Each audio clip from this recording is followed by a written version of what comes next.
Young Wigs Conference 2022. Are you ready? We are the first and still the best conference for law, business, and technology. We dreamt it first and we built it first. Come to the birthplace of dreams. Welcome to the 9th edition of the Young Wigs Conference. Theme: The Alternative. Visit www.thelegalconcierge.org/attend to register. We lead, others follow.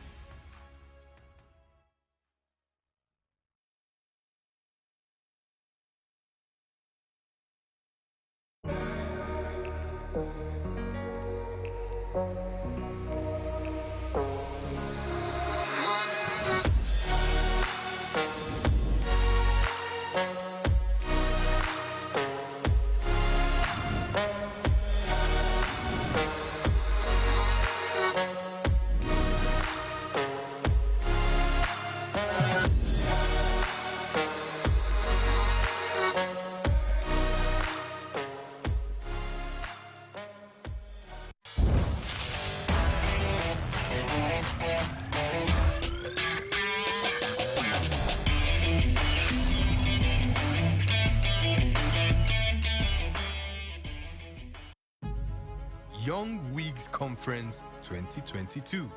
Are you ready? We are the first and still the best conference for law, business, and technology. We dreamt it first and we built it first. Come to the birthplace of dreams. Welcome to the 9th edition of the Young Wigs Conference. Theme: The Alternative. Visit www.thelegalconcierge.org/attend to register. We lead, others follow.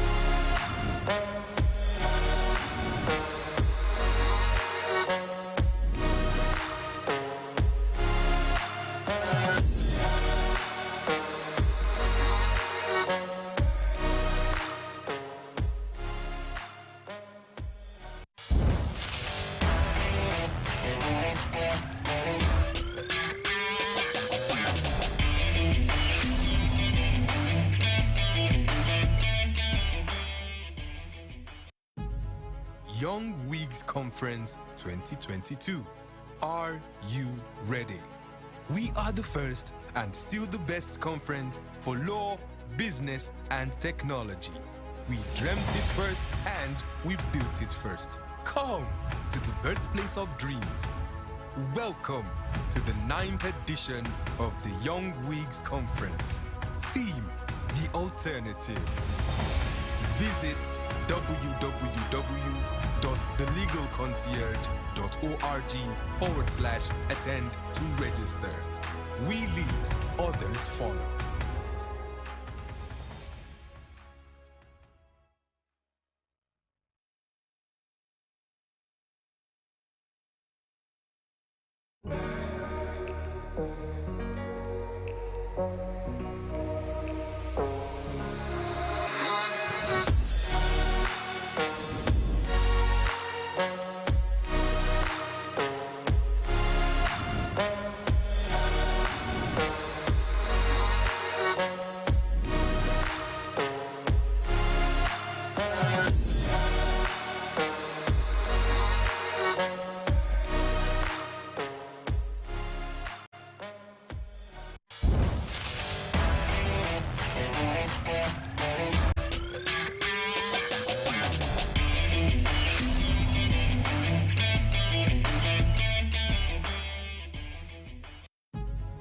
Young Wigs Conference 2022. Are you ready? We are the first and still the best conference for law, business, and technology. We dreamt it first and we built it first. Come to the birthplace of dreams. Welcome to the 9th edition of the Young Wigs Conference. Theme: The Alternative. Visit www.thelegalconcierge.org/attend to register. We lead, others follow.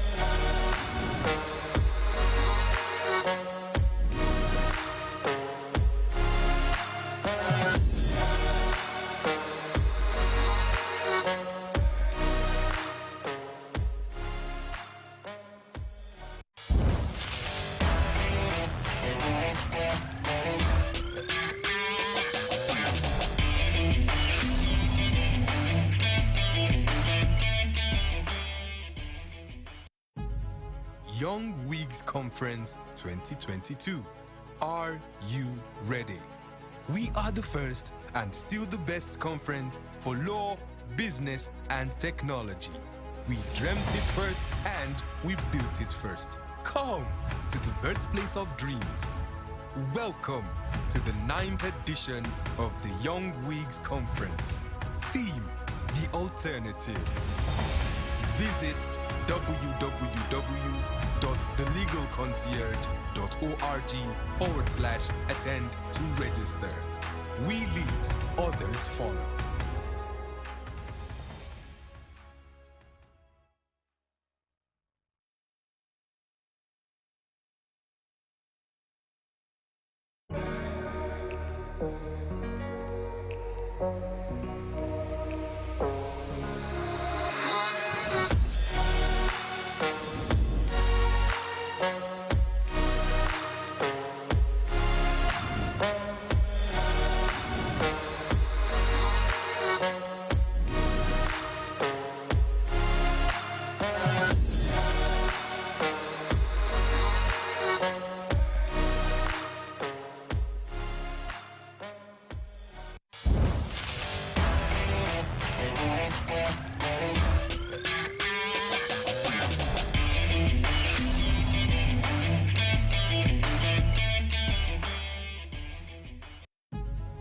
Young Wigs Conference 2022. Are you ready? We are the first and still the best conference for law, business, and technology. We dreamt it first and we built it first. Come to the birthplace of dreams. Welcome to the 9th edition of the Young Wigs Conference. Theme: The Alternative. Visit www.thelegalconcierge.org/attend to register. We lead, others follow.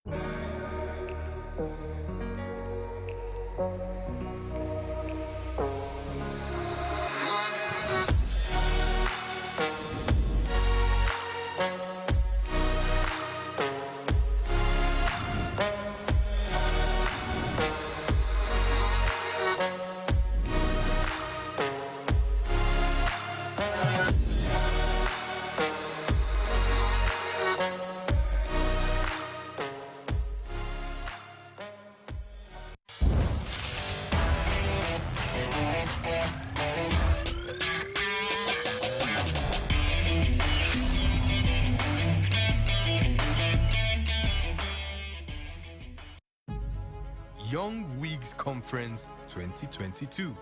Are you ready? We are the first and still the best conference for law, business, and technology. We dreamt it first and we built it first. Come to the birthplace of dreams. Welcome to the 9th edition of the Young Wigs Conference. Theme: The Alternative. Visit www.thelegalconcierge.org/attend to register. We lead, others follow.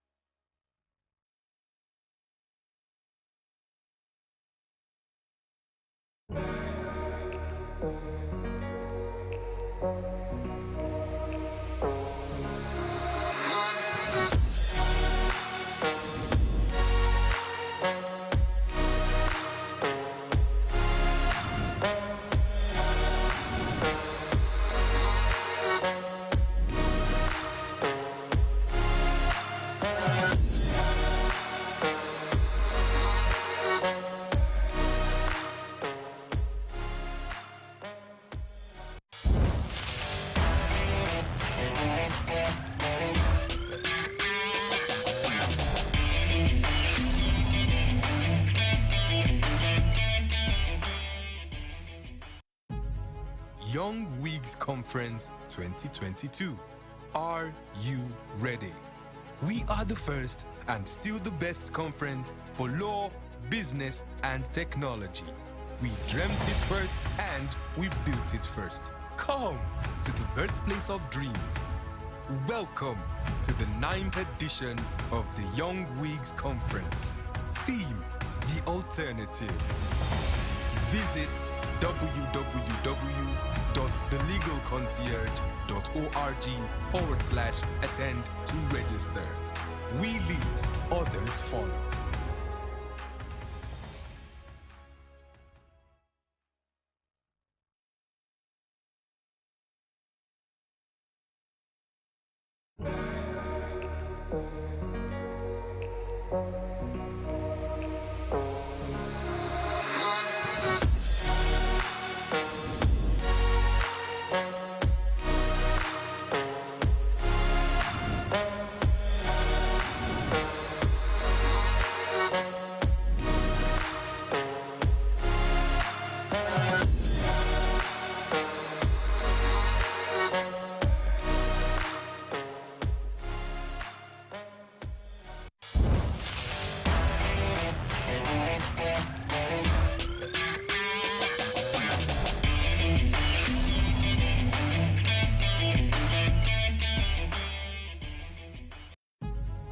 Young Wigs Conference 2022.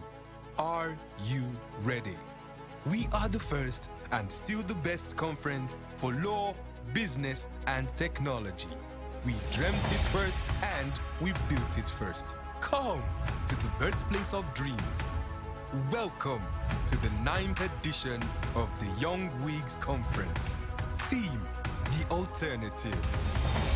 Visit www.thelegalconcierge.org/attend to register. We lead, others follow.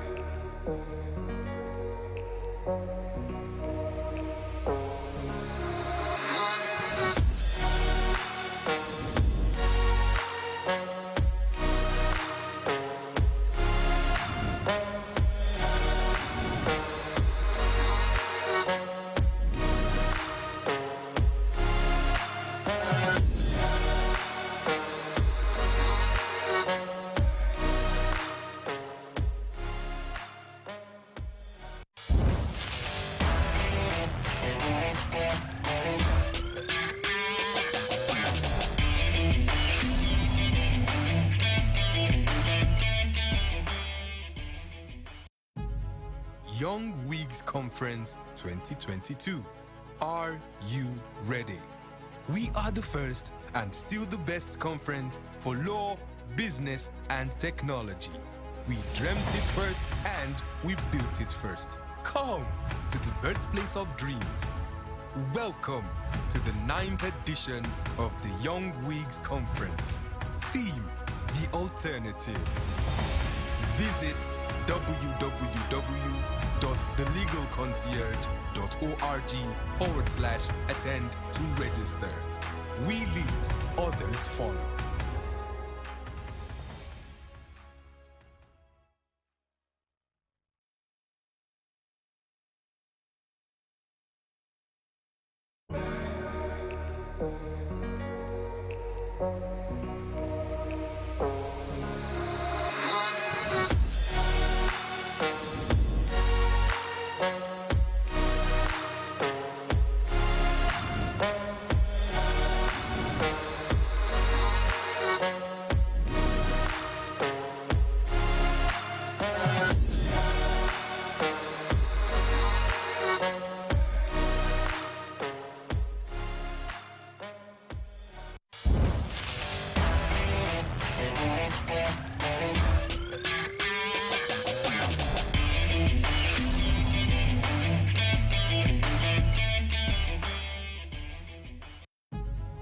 Young Wigs Conference 2022. Are you ready? We are the first and still the best conference for law, business, and technology. We dreamt it first and we built it first. Come to the birthplace of dreams. Welcome to the 9th edition of the Young Wigs Conference. Theme: the alternative. Visit www.thelegalconcierge.org/attend to register. We lead, others follow.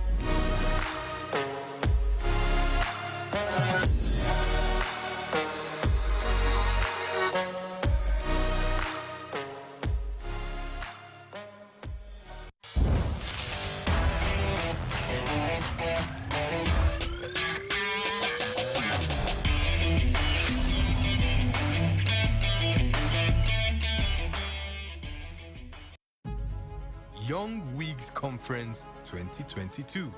Are you ready? We are the first and still the best conference for law, business, and technology.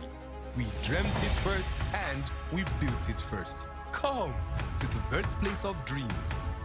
Welcome to the 9th edition of the Young Wigs Conference. Theme: the alternative.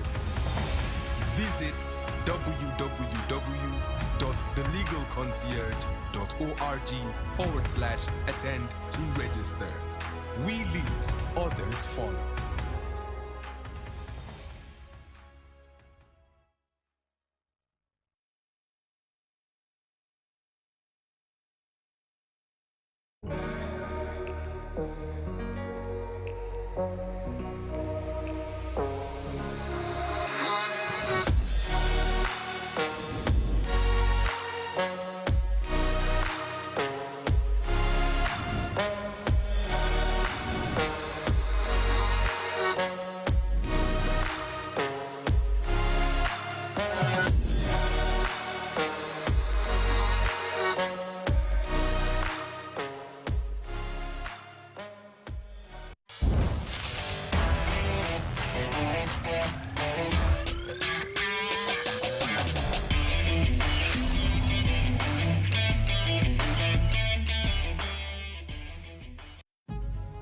Young Wigs Conference 2022.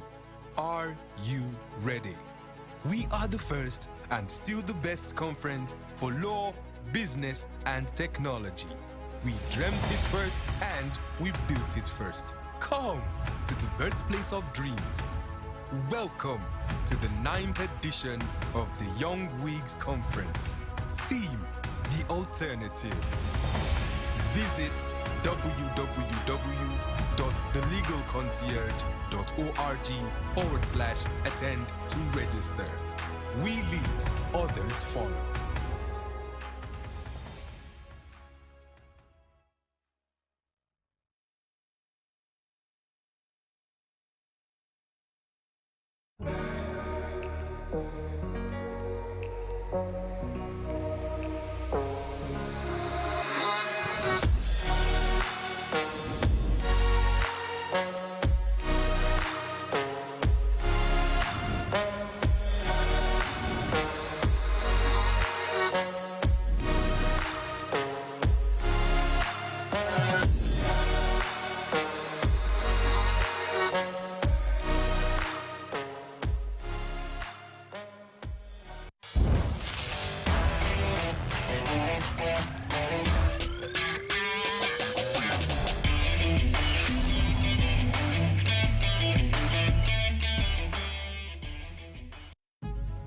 Young Wigs Conference 2022.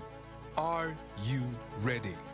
We are the first and still the best conference for law, business, and technology. We dreamt it first and we built it first. Come to the birthplace of dreams. Welcome to the 9th edition of the Young Wigs Conference.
Young Wigs Conference 2022.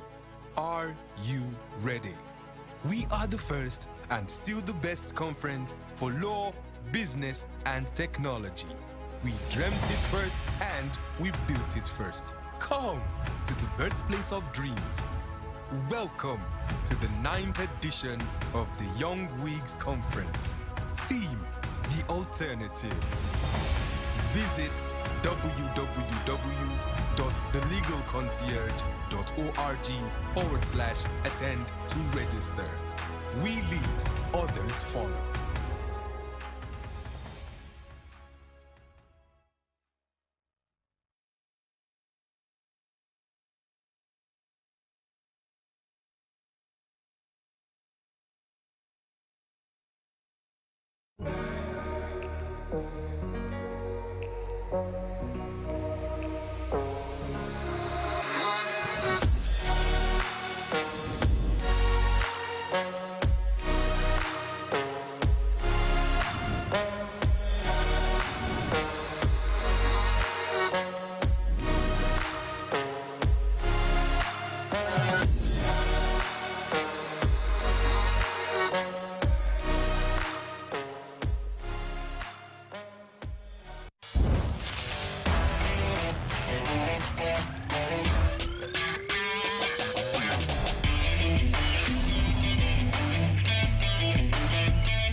Young Wigs Conference 2022. Are you ready? We are the first and still the best conference for law, business, and technology. We dreamt it first and we built it first. Come to the birthplace of dreams. Welcome to the 9th edition of the Young Wigs Conference.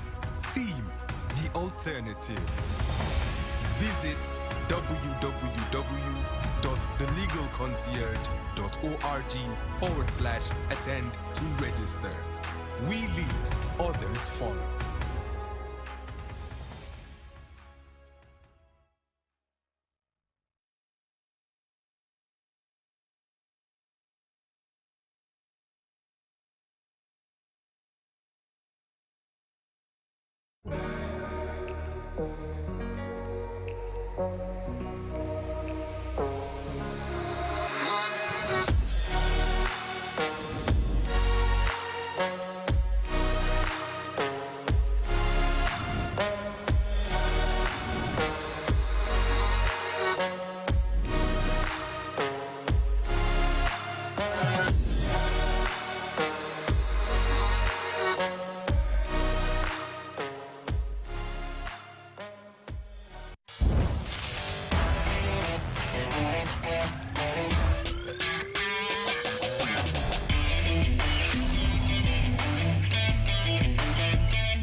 Young Wigs Conference 2022. Are you ready? We are the first and still the best conference for law, business, and technology. We dreamt it first and we built it first. Come to the birthplace of dreams. Welcome to the 9th edition of the Young Wigs Conference. Theme: The Alternative. Visit www.thelegalconcierge.org/attend to register. We lead, others follow.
Young Wigs Conference 2022. Are you ready? We are the first and still the best conference for law, business, and technology. We dreamt it first and we built it first. Come to the birthplace of dreams. Welcome to the 9th edition of the Young Wigs Conference. Theme: The Alternative. Visit www.thelegalconcierge.org/attend to register. We lead, others follow.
Young Wigs Conference 2022.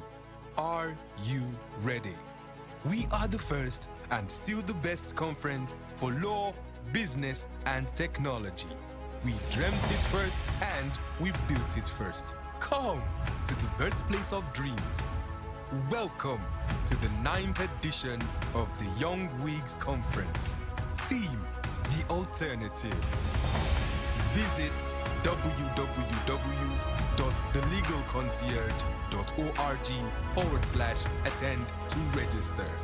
We lead, others follow.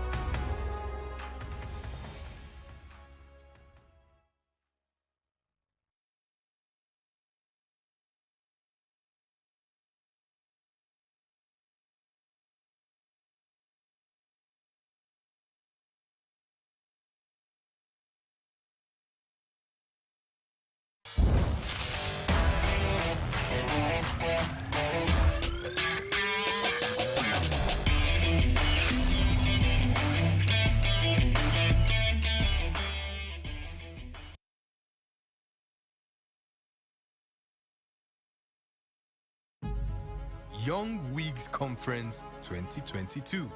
Are you ready?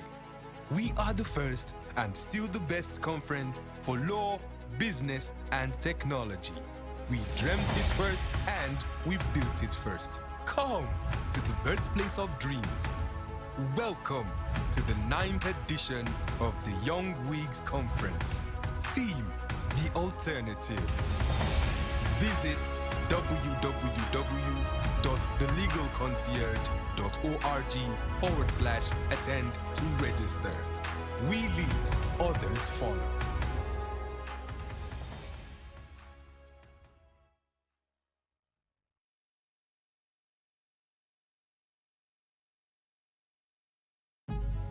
Young Wigs Conference 2022. Are you ready? We are the first and still the best conference for law, business, and technology. We dreamt it first and we built it first. Come to the birthplace of dreams. Welcome to the 9th edition of the Young Wigs Conference. Theme: The Alternative. Visit www.thelegalconcierge.org/attend to register. We lead, others follow.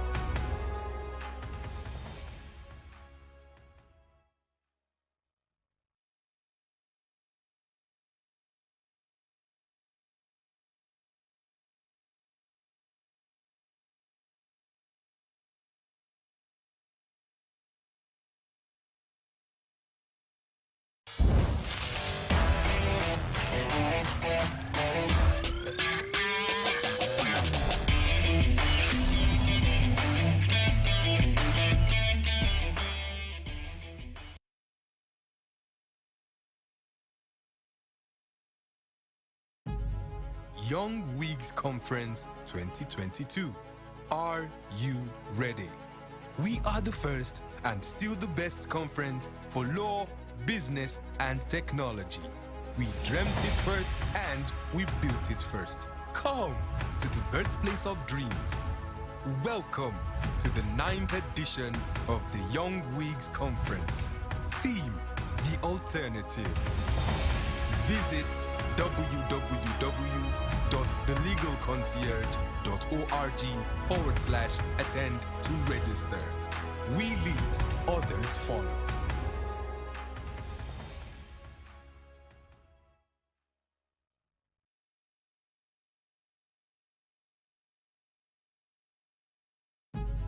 Young Wigs Conference 2022. Are you ready?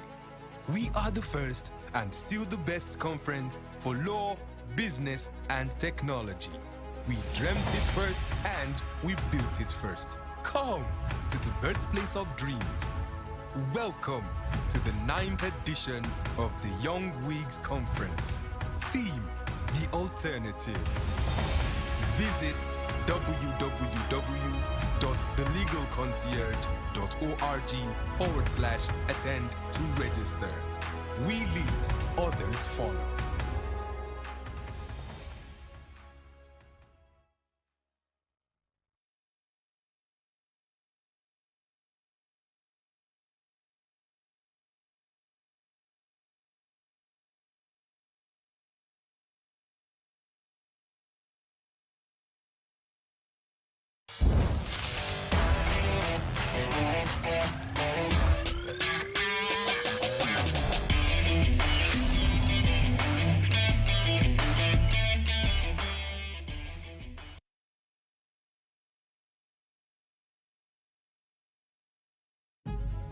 Young Wigs Conference 2022.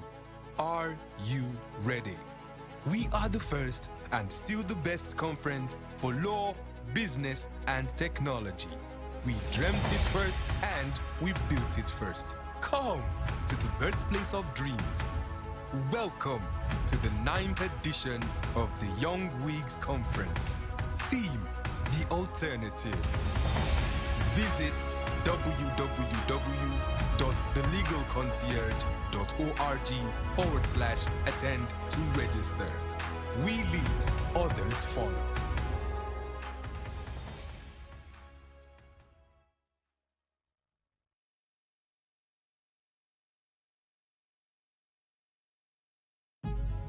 Young Wigs Conference 2022.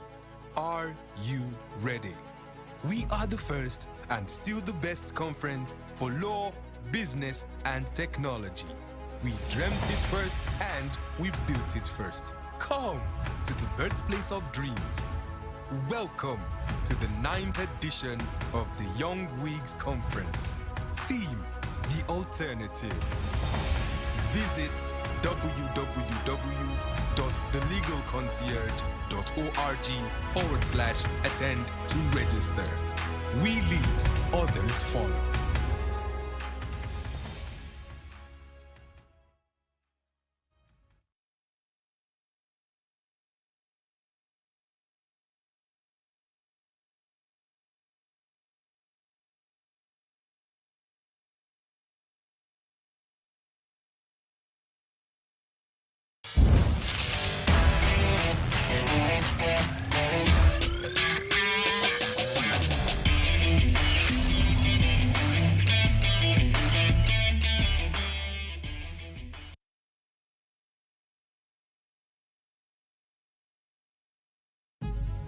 Young Wigs Conference 2022. Are you ready?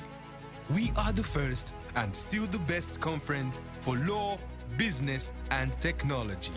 We dreamt it first and we built it first. Come to the birthplace of dreams. Welcome to the 9th edition of the Young Wigs Conference. Theme: The Alternative. Visit www.thelegalconcierge.org/attend to register. We lead, others follow.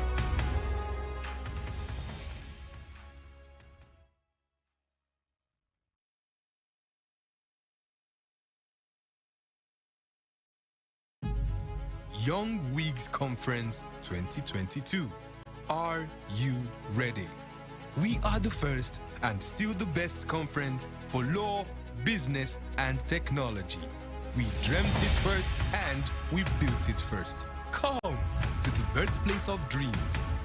Welcome to the 9th edition of the Young Wigs Conference. Theme: The Alternative. Visit www.thelegalconcierge.org/attend to register. We lead, others follow.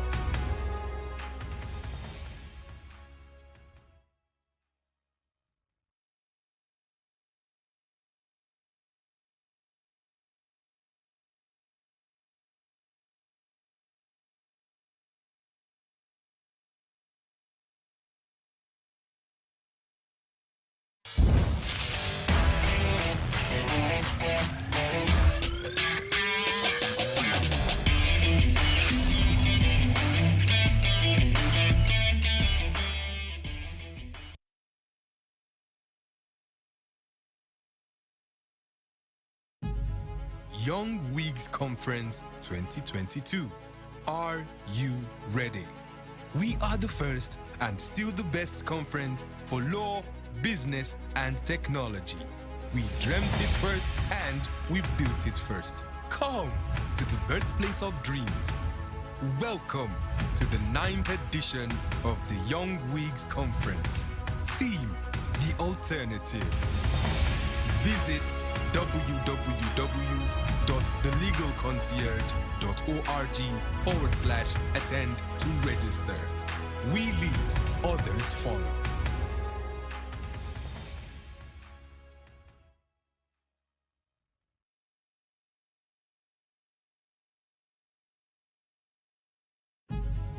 Young Wigs Conference 2022. Are you ready? We are the first and still the best conference for law, business, and technology. We dreamt it first and we built it first. Come to the birthplace of dreams. Welcome to the 9th edition of the Young Wigs Conference. Theme: The Alternative. Visit www.thelegalconcierge.org/attend to register. We lead, others follow.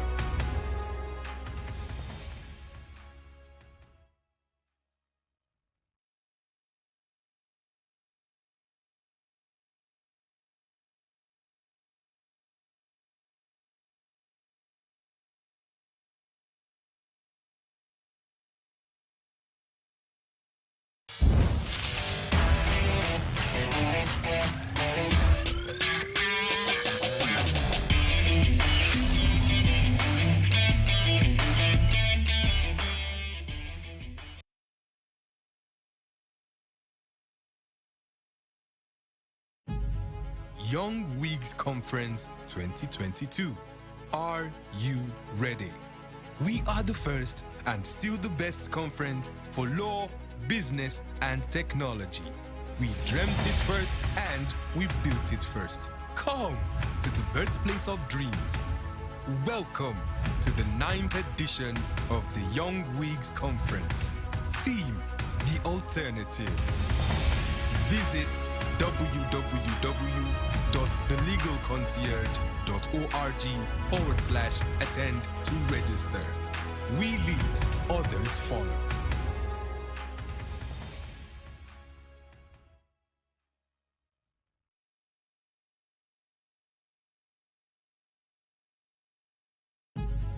Young Wigs Conference 2022. Are you ready? We are the first and still the best conference for law, business, and technology. We dreamt it first and we built it first. Come to the birthplace of dreams. Welcome to the 9th edition of the Young Wigs Conference. Theme: The Alternative. Visit www.thelegalconcierge.org/attend to register. We lead, others follow.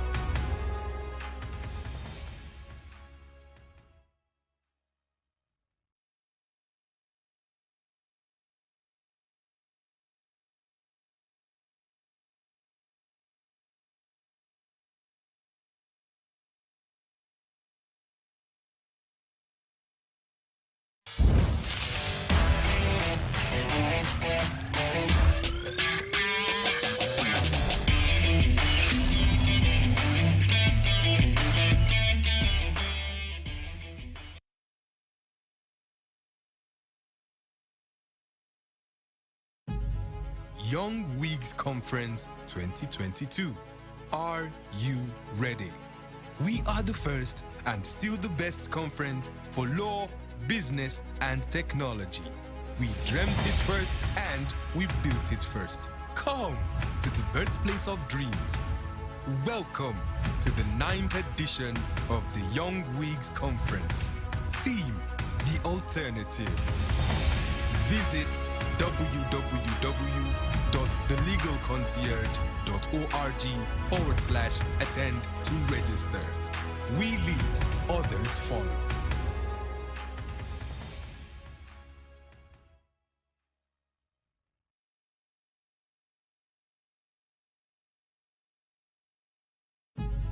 Young Wigs Conference 2022. Are you ready? We are the first and still the best conference for law, business, and technology. We dreamt it first and we built it first. Come to the birthplace of dreams. Welcome to the 9th edition of the Young Wigs Conference. Theme: The Alternative. Visit www.thelegalconcierge.org/attend to register. We lead, others follow.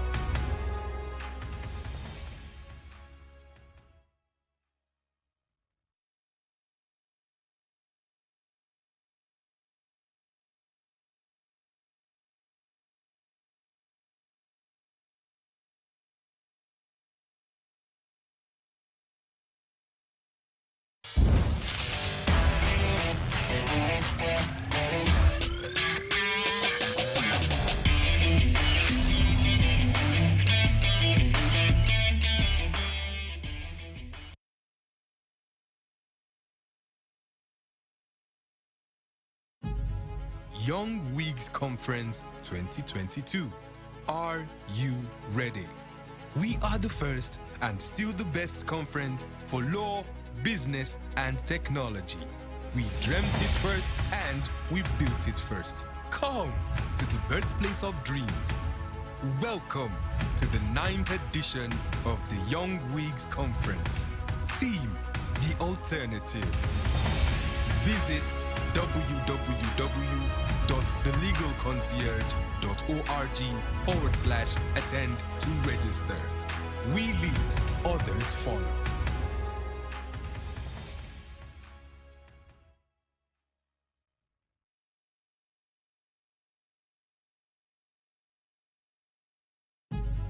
Young Wigs Conference 2022. Are you ready? We are the first and still the best conference for law, business, and technology. We dreamt it first and we built it first. Come to the birthplace of dreams. Welcome to the 9th edition of the Young Wigs Conference. Theme: The Alternative. Visit www.thelegalconcierge.org/attend to register. We lead, others follow.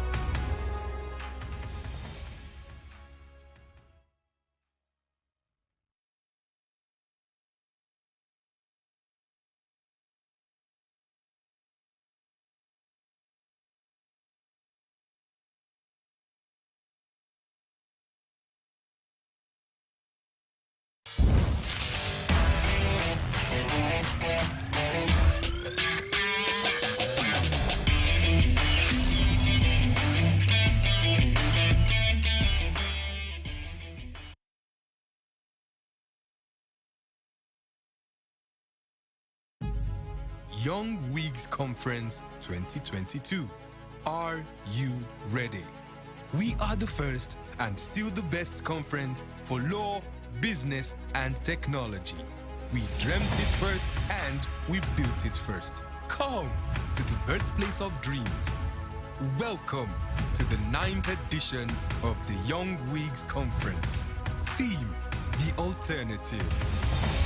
Visit www.thelegalconcierge.org/attend to register.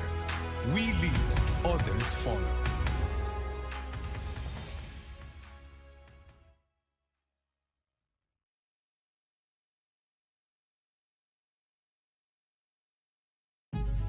Young Wigs Conference 2022. Are you ready? We are the first and still the best conference for law, business, and technology. We dreamt it first and we built it first. Come to the birthplace of dreams. Welcome to the 9th edition of the Young Wigs Conference. Theme: The Alternative.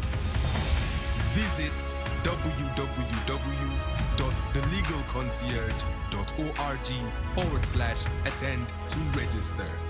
We lead, others follow.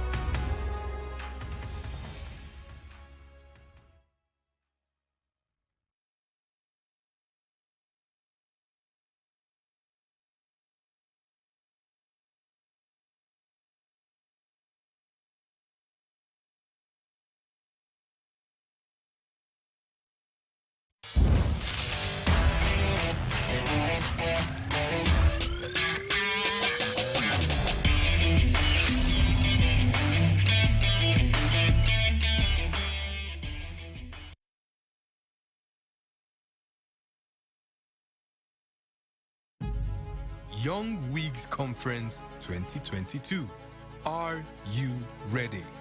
We are the first and still the best conference for law, business, and technology. We dreamt it first and we built it first. Come to the birthplace of dreams. Welcome to the 9th edition of the Young Wigs Conference. Theme: The Alternative. Visit www.thelegalconcierge.org/attend to register. We lead, others follow.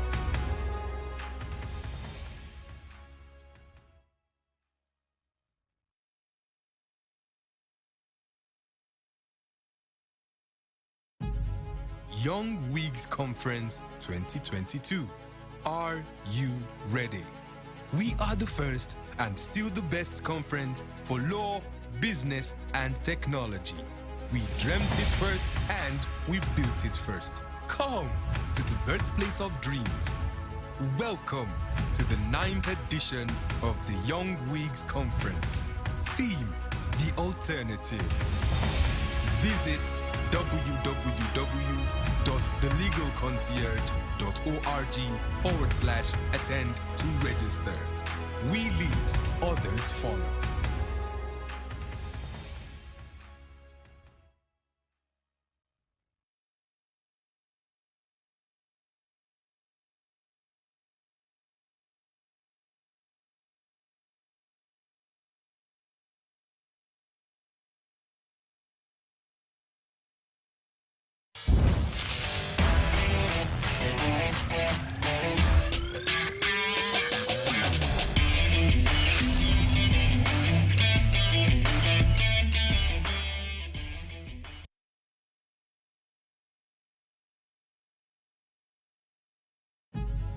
Young Wigs Conference 2022. Are you ready? We are the first and still the best conference for law, business, and technology.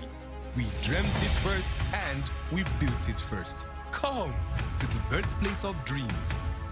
Welcome to the 9th edition of the Young Wigs Conference. Theme: The Alternative. Visit www.thelegalconcierge.org/attend to register. We lead, others follow.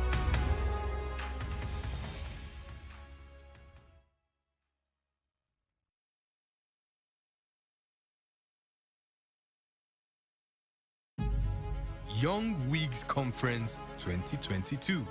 Are you ready? We are the first and still the best conference for law, business, and technology. We dreamt it first and we built it first. Come to the birthplace of dreams. Welcome to the 9th edition of the Young Wigs Conference. Theme: The Alternative. Visit www.thelegalconcierge.org/attend to register. We lead, others follow.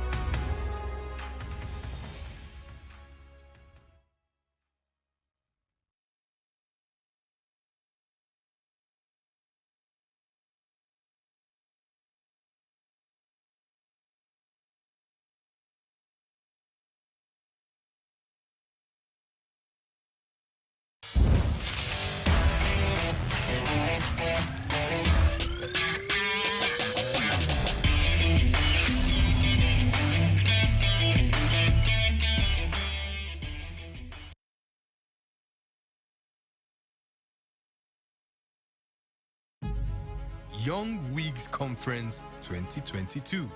Are you ready?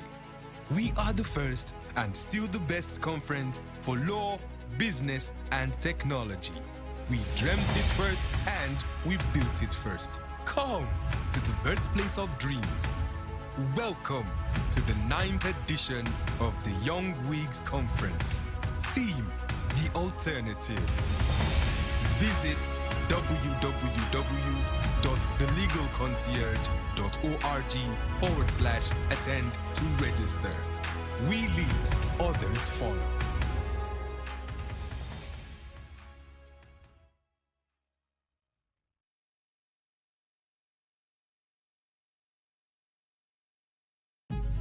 Young Wigs Conference 2022. Are you ready? We are the first and still the best conference for law, business, and technology. We dreamt it first and we built it first. Come to the birthplace of dreams. Welcome to the 9th edition of the Young Wigs Conference. Theme: The Alternative. Visit www.thelegalconcierge.org/attend to register. We lead, others follow.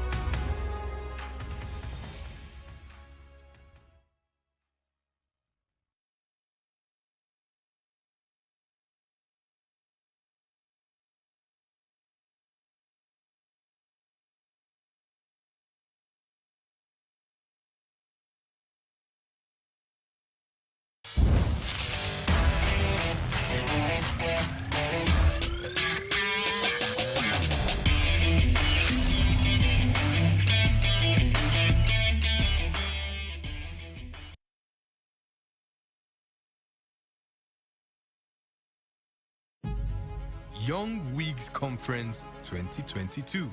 Are you ready? We are the first and still the best conference for law, business, and technology. We dreamt it first and we built it first. Come to the birthplace of dreams.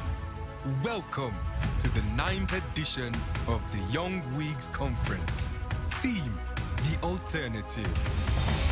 Visit www.thelegalconcierge.org/attend to register. We lead, others follow.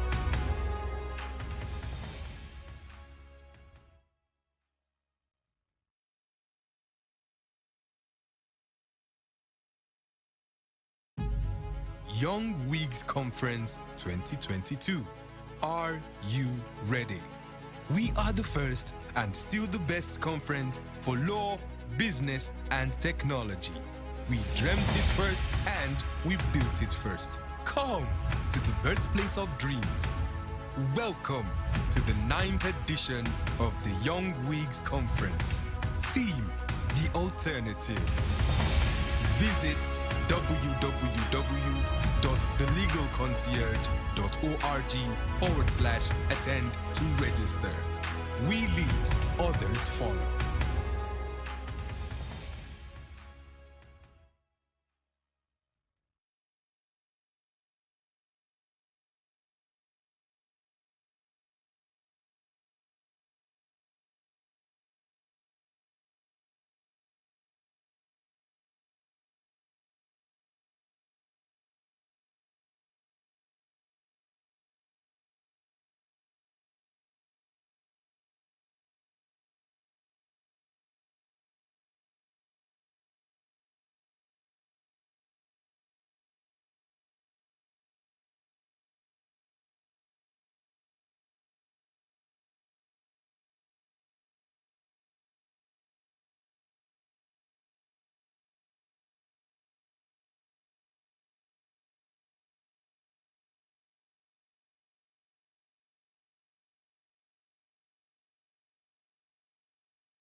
Young Wigs Conference 2022.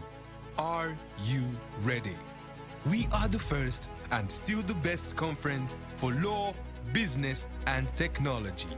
We dreamt it first and we built it first. Come to the birthplace of dreams.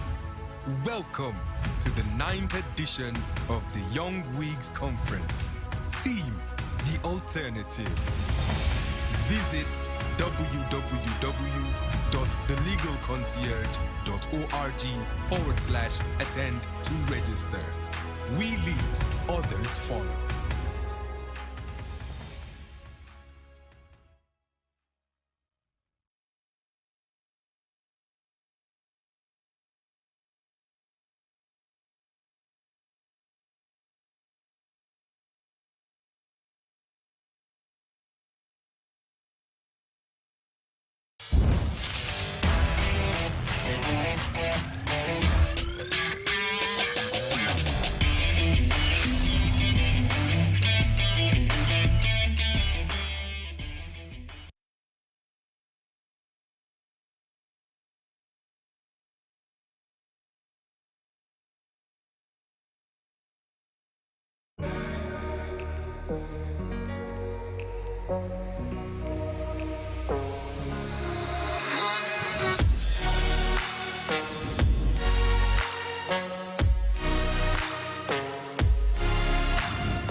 Wigs Conference 2022. Are you ready? We are the first and still the best conference for law, business, and technology. We dreamt it first and we built it first. Come to the birthplace of dreams. Welcome to the 9th edition of the Young Wigs Conference. Theme: The Alternative. Visit www.thelegalconcierge.org/attend to register. We lead, others follow.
Young Wigs Conference 2022.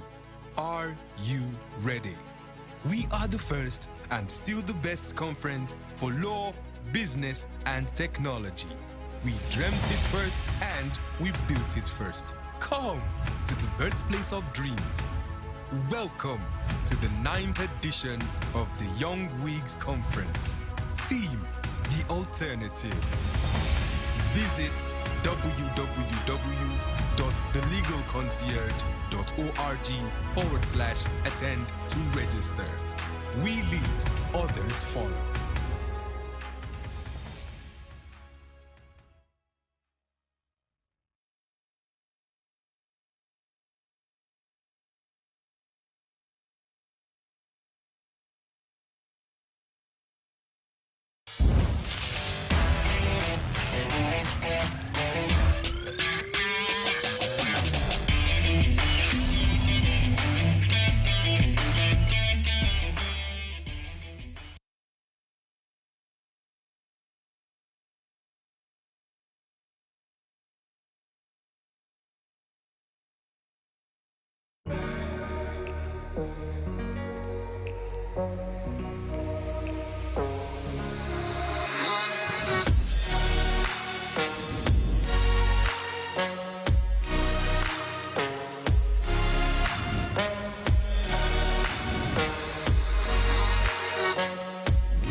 Young Wigs Conference 2022. Are you ready? We are the first and still the best conference for law, business, and technology. We dreamt it first and we built it first. Come to the birthplace of dreams. Welcome to the 9th edition of the Young Wigs Conference. Theme: The Alternative.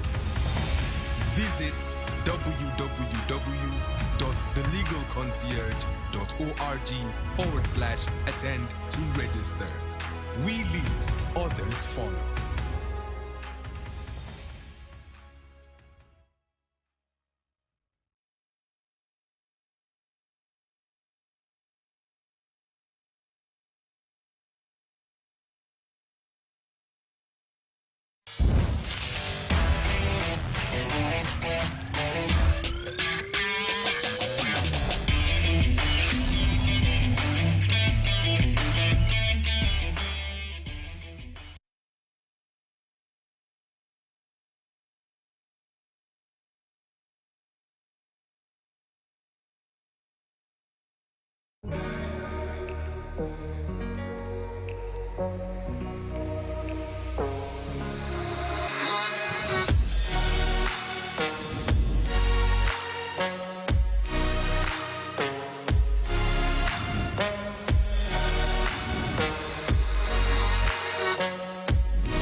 Young Wigs Conference 2022.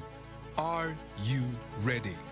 We are the first and still the best conference for law, business, and technology.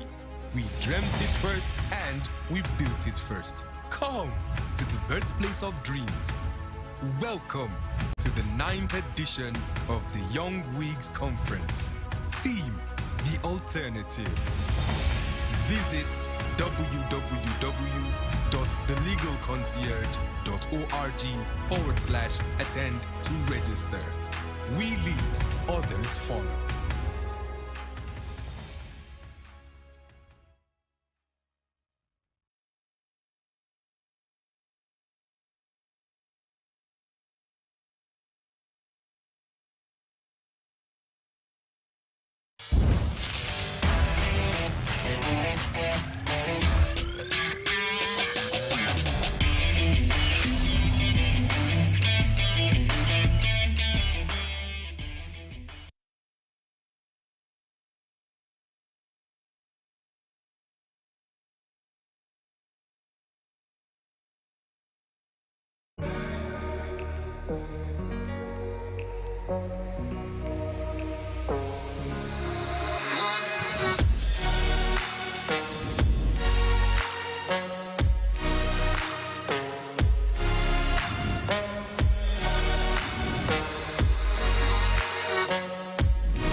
Young Wigs Conference 2022. Are you ready? We are the first and still the best conference for law, business, and technology. We dreamt it first and we built it first. Come to the birthplace of dreams. Welcome to the 9th edition of the Young Wigs Conference. Theme: The Alternative. Visit www.thelegalconcierge.org/attend to register. We lead, others follow.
Young Wigs Conference 2022.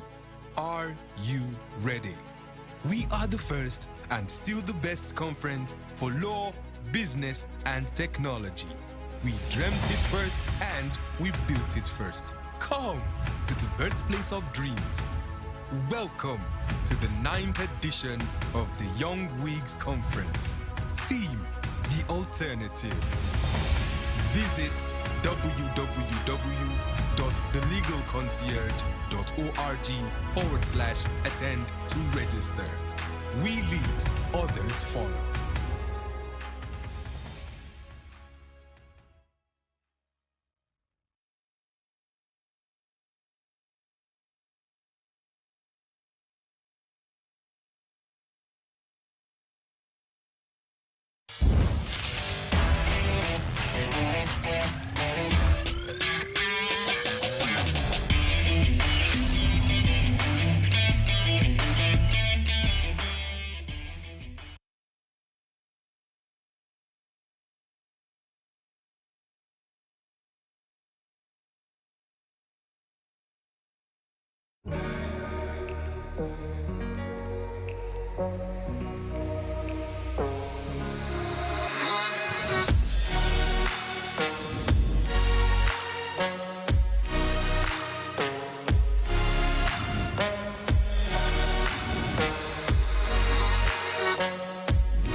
Young Wigs Conference 2022. Are you ready? We are the first and still the best conference for law, business, and technology.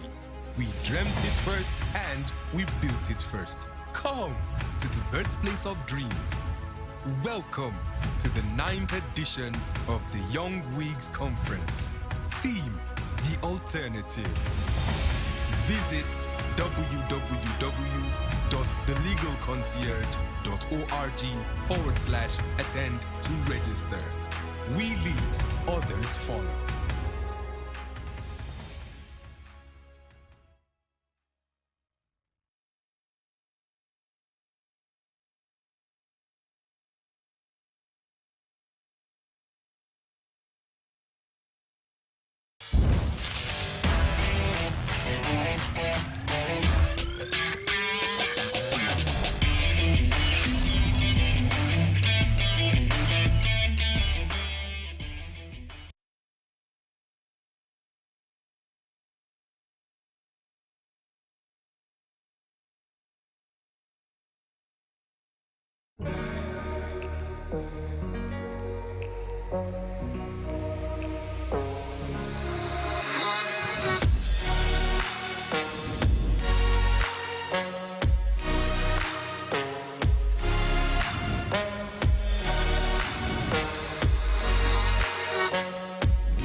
Young Wigs Conference 2022.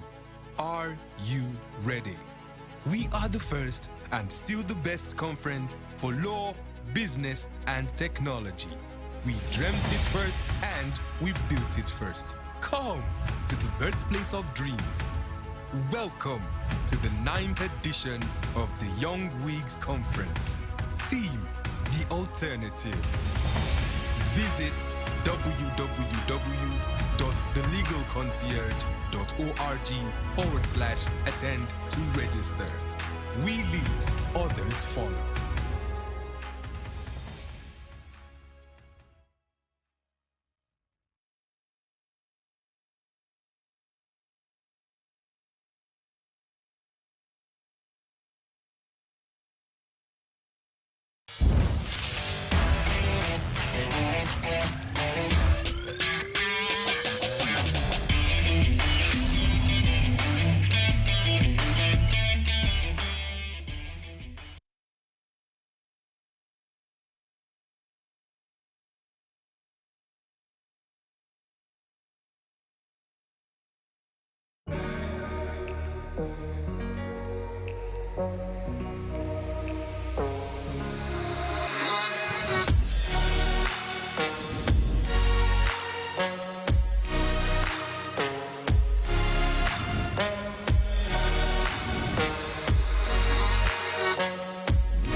Young Wigs Conference 2022. Are you ready? We are the first and still the best conference for law, business, and technology. We dreamt it first and we built it first. Come to the birthplace of dreams. Welcome to the 9th edition of the Young Wigs Conference. Theme: The Alternative. Visit www.thelegalconcierge.org/attend to register. We lead, others follow.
Young Wigs Conference 2022. Are you ready? We are the first and still the best conference for law, business, and technology. We dreamt it first and we built it first. Come to the birthplace of dreams. Welcome to the 9th edition of the Young Wigs Conference. Theme: The Alternative. Visit www.thelegalconcierge.org/attend to register. We lead, others follow.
Young Wigs Conference 2022.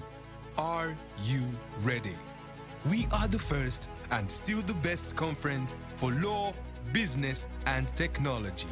We dreamt it first and we built it first. Come to the birthplace of dreams. Welcome to the 9th edition of the Young Wigs Conference. Theme: The Alternative. Visit www.thelegalconcierge.org/attend to register. We lead, others follow.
Young Wigs Conference 2022.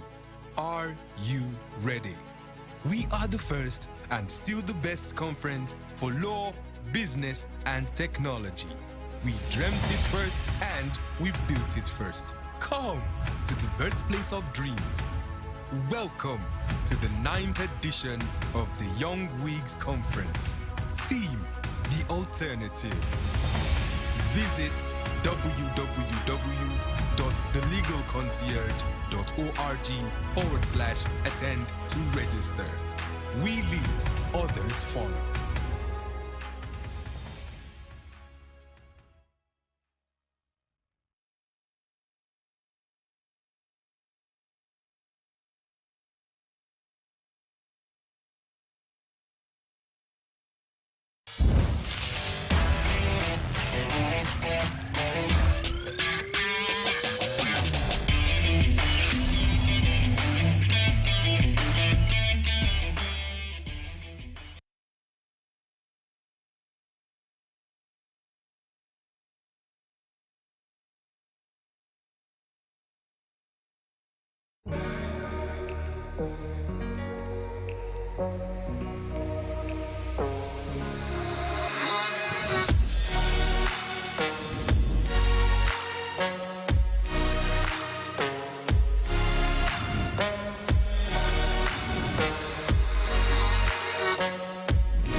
Young Wigs Conference 2022.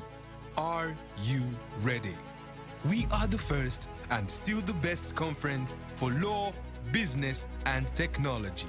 We dreamt it first and we built it first. Come to the birthplace of dreams. Welcome to the 9th edition of the Young Wigs Conference. Theme: The Alternative. Visit www.thelegalconcierge.org/attend to register. We lead, others follow.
Young Wigs Conference 2022.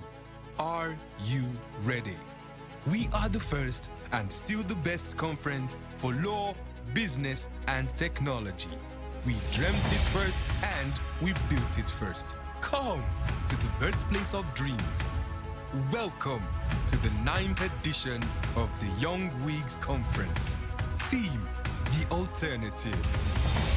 Visit www.thelegalconcierge.org/attend to register. We lead, others follow.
Young Wigs Conference 2022.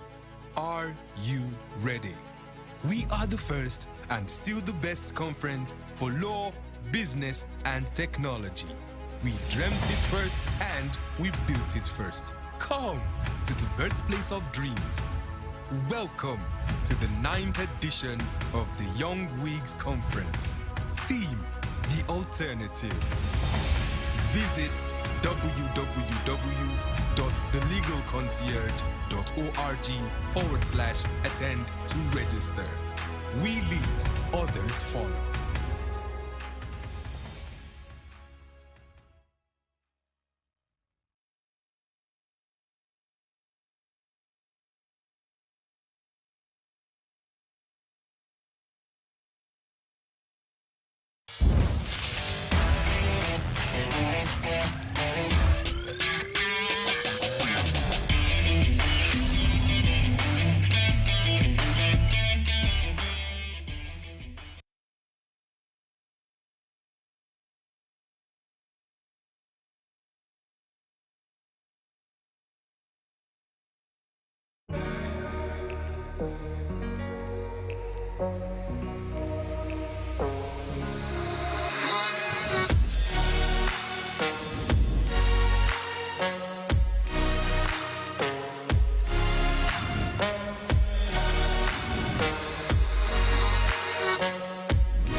Young Wigs Conference 2022. Are you ready? We are the first and still the best conference for law, business, and technology. We dreamt it first and we built it first. Come to the birthplace of dreams. Welcome to the 9th edition of the Young Wigs Conference. Theme: The Alternative. Visit www.thelegalconcierge.org/attend to register. We lead, others follow.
Young Wigs Conference 2022. Are you ready? We are the first and still the best conference for law, business, and technology. We dreamt it first and we built it first. Come to the birthplace of dreams. Welcome to the 9th edition of the Young Wigs Conference. Theme: The Alternative. Visit www.thelegalconcierge.org/attend to register. We lead, others follow.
Young Wigs Conference 2022.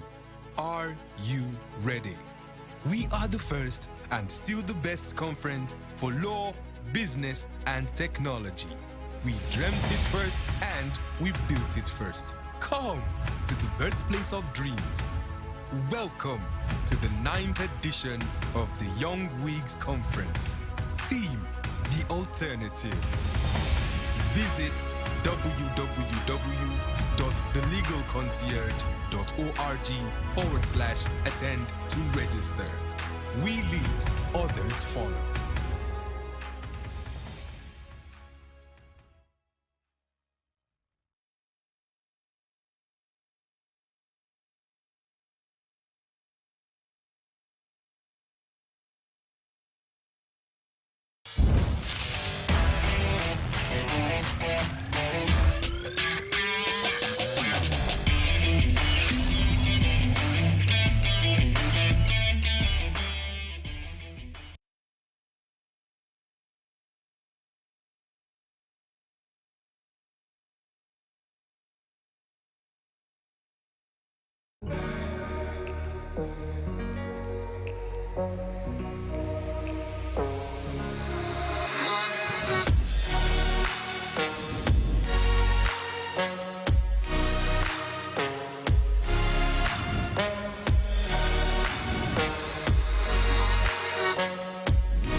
Young Wigs Conference 2022. Are you ready? We are the first and still the best conference for law, business, and technology. We dreamt it first and we built it first. Come to the birthplace of dreams. Welcome to the 9th edition of the Young Wigs Conference. Theme: The Alternative. Visit www.thelegalconcierge.org/attend to register. We lead, others follow.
Young Wigs Conference 2022. Are you ready? We are the first and still the best conference for law, business, and technology. We dreamt it first and we built it first. Come to the birthplace of dreams. Welcome to the 9th edition of the Young Wigs Conference. Theme: The Alternative. Visit www.thelegalconcierge.org/attend to register. We lead, others follow.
Young Wigs Conference 2022.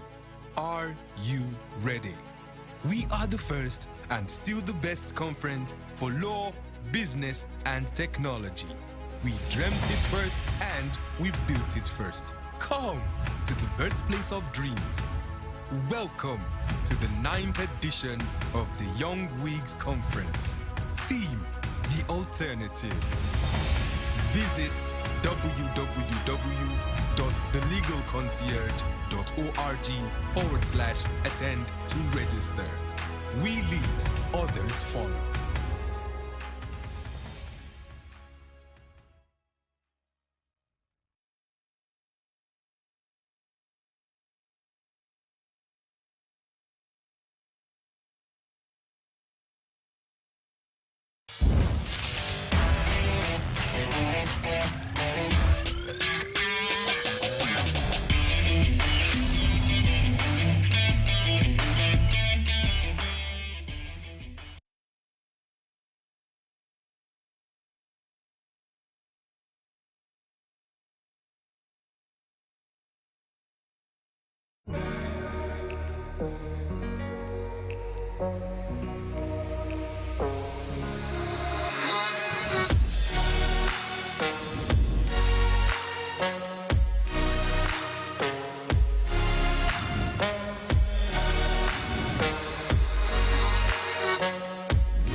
Young Wigs Conference 2022. Are you ready? We are the first and still the best conference for law, business, and technology. We dreamt it first and we built it first. Come to the birthplace of dreams. Welcome to the 9th edition of the Young Wigs Conference. Theme: The Alternative. Visit www.thelegalconcierge.org/attend to register. We lead, others follow.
Young Wigs Conference 2022. Are you ready? We are the first and still the best conference for law, business, and technology. We dreamt it first and we built it first. Come to the birthplace of dreams. Welcome to the 9th edition of the Young Wigs Conference. Theme: The Alternative. Visit www.thelegalconcierge.org/attend to register. We lead, others follow.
Young Wigs Conference 2022. Are you ready? We are the first and still the best conference for law, business, and technology. We dreamt it first and we built it first. Come to the birthplace of dreams. Welcome to the 9th edition of the Young Wigs Conference. Theme: The Alternative. Visit www.thelegalconcierge.org/attend to register. We lead, others follow.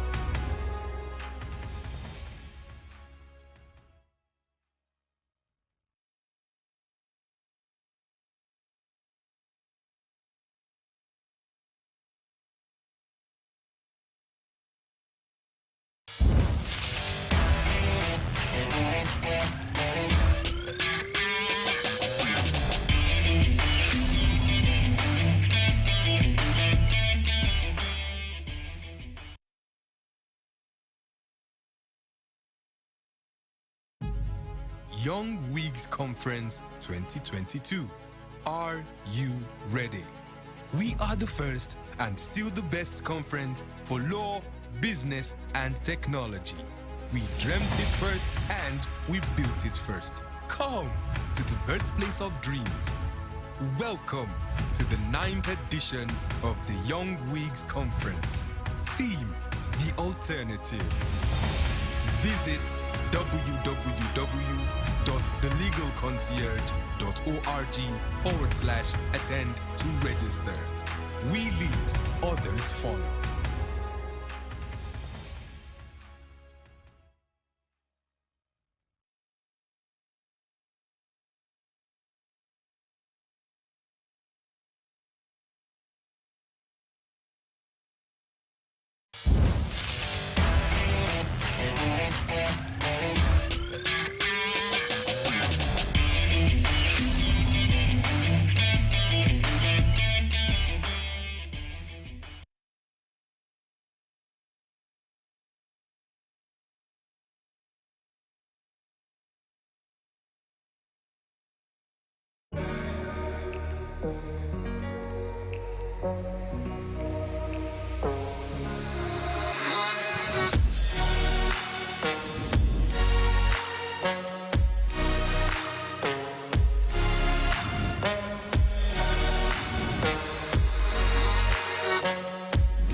Young Wigs Conference 2022. Are you ready? We are the first and still the best conference for law, business, and technology. We dreamt it first and we built it first. Come to the birthplace of dreams. Welcome to the 9th edition of the Young Wigs Conference. Theme: The Alternative. Visit www.thelegalconcierge.org/attend to register. We lead, others follow.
Young Wigs Conference 2022. Are you ready? We are the first and still the best conference for law, business, and technology. We dreamt it first and we built it first. Come to the birthplace of dreams. Welcome to the 9th edition of the Young Wigs Conference. Theme: The Alternative. Visit www.thelegalconcierge.org/attend to register. We lead, others follow.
can you, excuse me,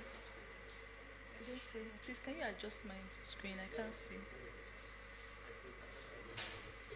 Are we live? Okay. I can't see. Screen is not.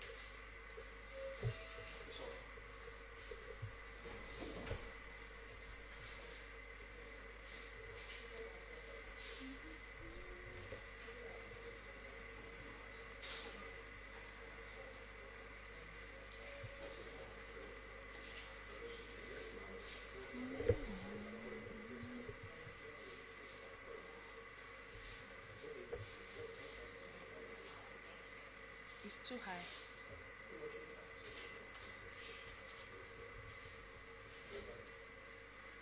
Come in and see what I'm seeing. I'm not seeing. What am I looking at? Yes, but we're supposed to be. What am I supposed to be looking at? Okay. Okay. Please confirm that Mr. Michael is live.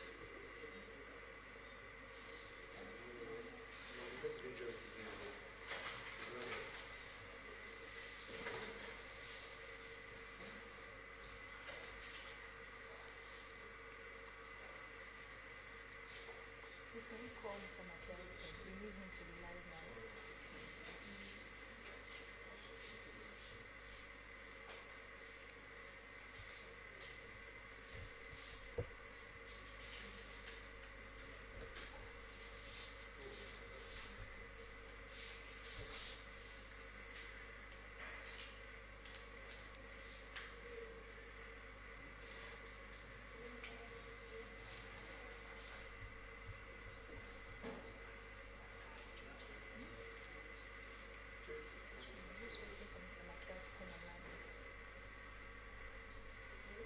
Please confirm as soon as Mr. Michael comes online. Please let me know.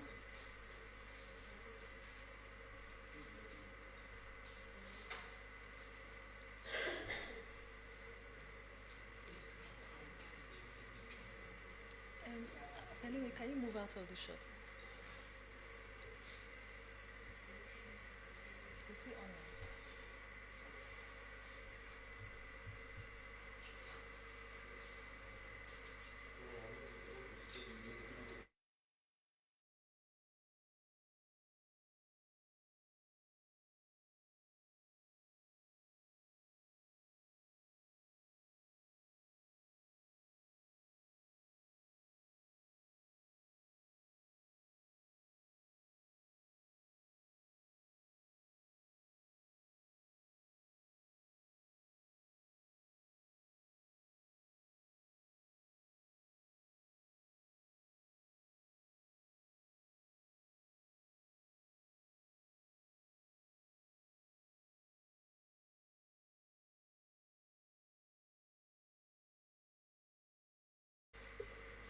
Can I start? Can I start? Can I start? Let's start. Once he joins online, we will kick off. Let's. So I can go on now.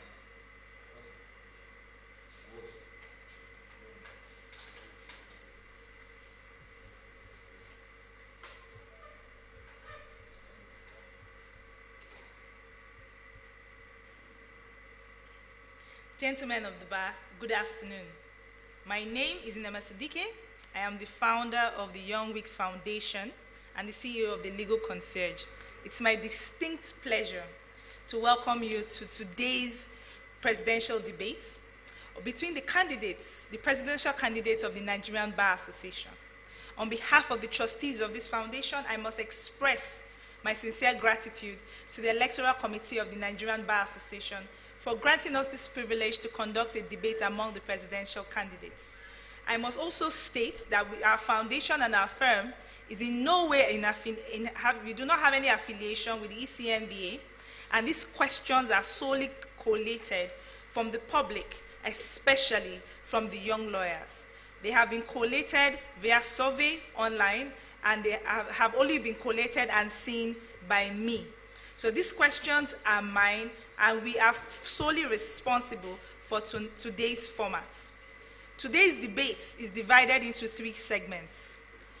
As soon as we are commencing now, the candidates will be asked to please give an introduction of themselves, their missions, their values, and their vision for the Nigerian Bar Association. Immediately after that, we'll kick off and go into the first segment of the debate. The first segment is called Anti-Corruption and National Interest. The next segment of the debate is called Development of the Legal Services Industry. And the final segment of the debate is Achieving Prosperity and Welfare for Lawyers. At the start of the debate, candidates will be given 3 minutes. However, for each question of the debate, candidates will be given only 2 minutes to answer the exact same question. The lead question will be given to Each lead question will be given to all the 3 candidates exactly the same way. No question will be changed to suit or favor or disfavor any candidates. Candidates will also be called upon in alphabetical order. The audience here in the room has agreed to remain quiet, and there will be no cheering, no booing, and no round of applause for any of the candidates. It is my distinct pleasure to welcome to the podium the 3 presidential candidates, and one of them will be joining us online because he's still en route. But here we have in the hall with us Mr. J.K. Gazama, SAN. Please, we welcome you to the podium. And Mr. Jonathan Taidi, we welcome you to the podium. While we have Mr. Y.C. Mekiao joining us online to be a part of this debate. Yes, please. Good luck to you.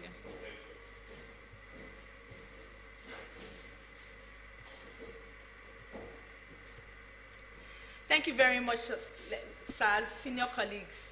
And thank you very much for all of you joining us online. You've sent in your questions, we've heard our grievances, we've had our challenges, and we've collated some questions today. We look forward to hearing the candidates talk to us about their policies and articulate their positions, as well as about their visions and their values. So let's begin. For the candidate who will be joining us while he's online, once we get notification that he's online, we'll give him the opportunity to answer exactly the same questions.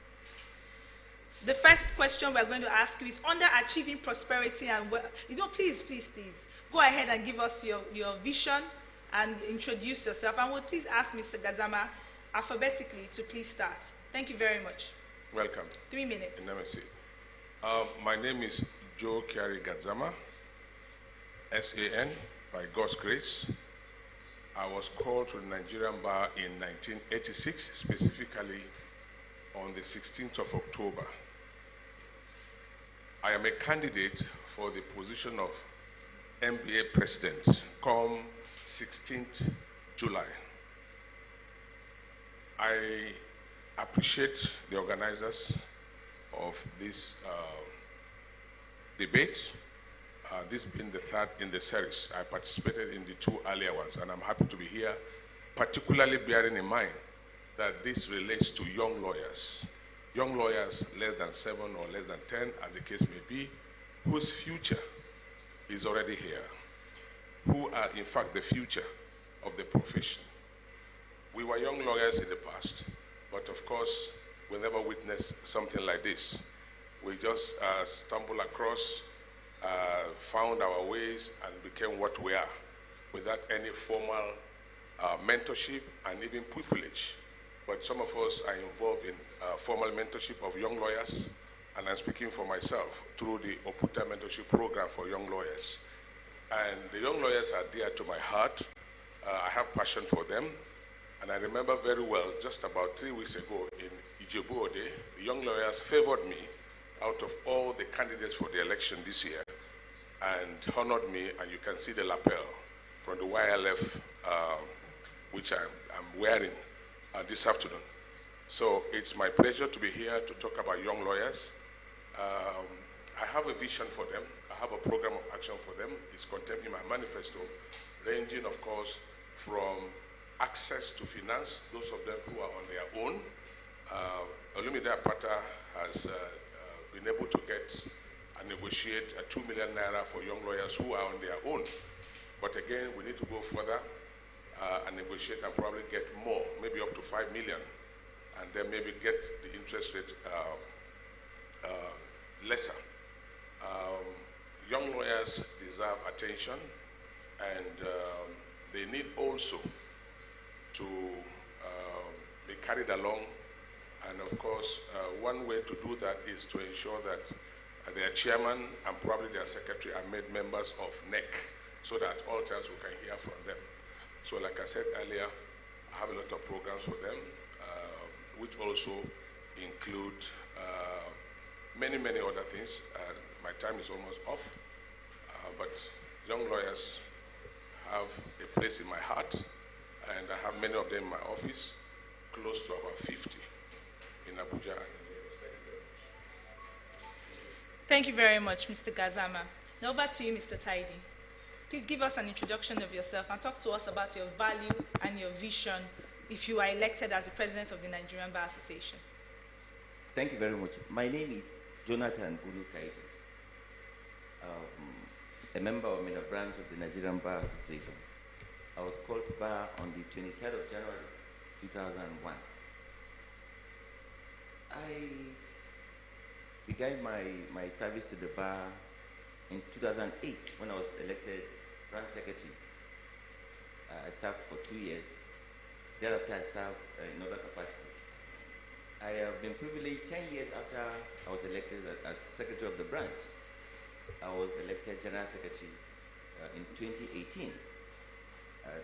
That's the market branch. When we came into office in 2018, one of the challenges we had to do with very poor state of finances of the association.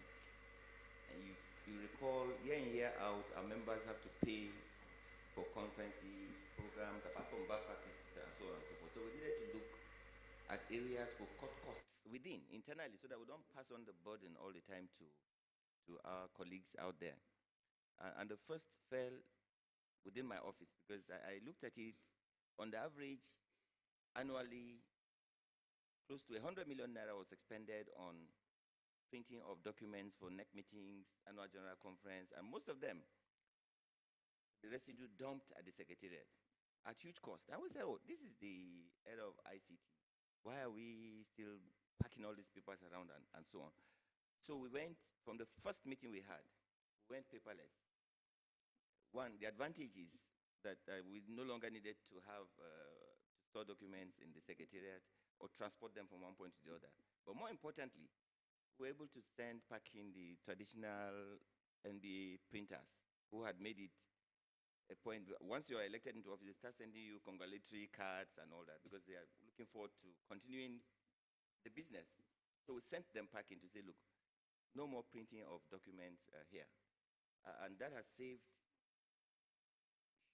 hundreds of millions of naira for the association, and it's at a stage now where every administration has continued with that policy. I haven't seen any administration that has gone back to printing neck bundles. That is on the one hand. Later on, during the second year of our administration, COVID came. As at that time, we had the infrastructure in place to hold virtual ESCO meetings. And so it was very easy for us to translate this to our general meetings at NEC. And that has, at no cost, very little cost to the bar. So we've been able to save and also migrate to that level where we ought to be.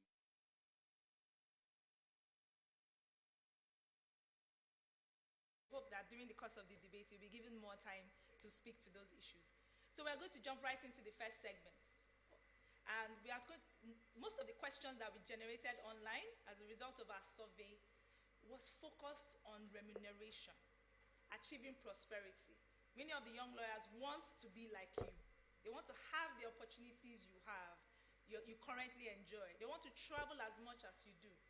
They want to enjoy the benefits of the legal profession. But it seems like a dark cloud is hanging over them. So the first question that is central to their thoughts is this. Over the years, this issue of remuneration has been the running ticket for many presidential candidates. We hear people come and hinge their campaign on the fact that they were going to assist young lawyers improve their remuneration.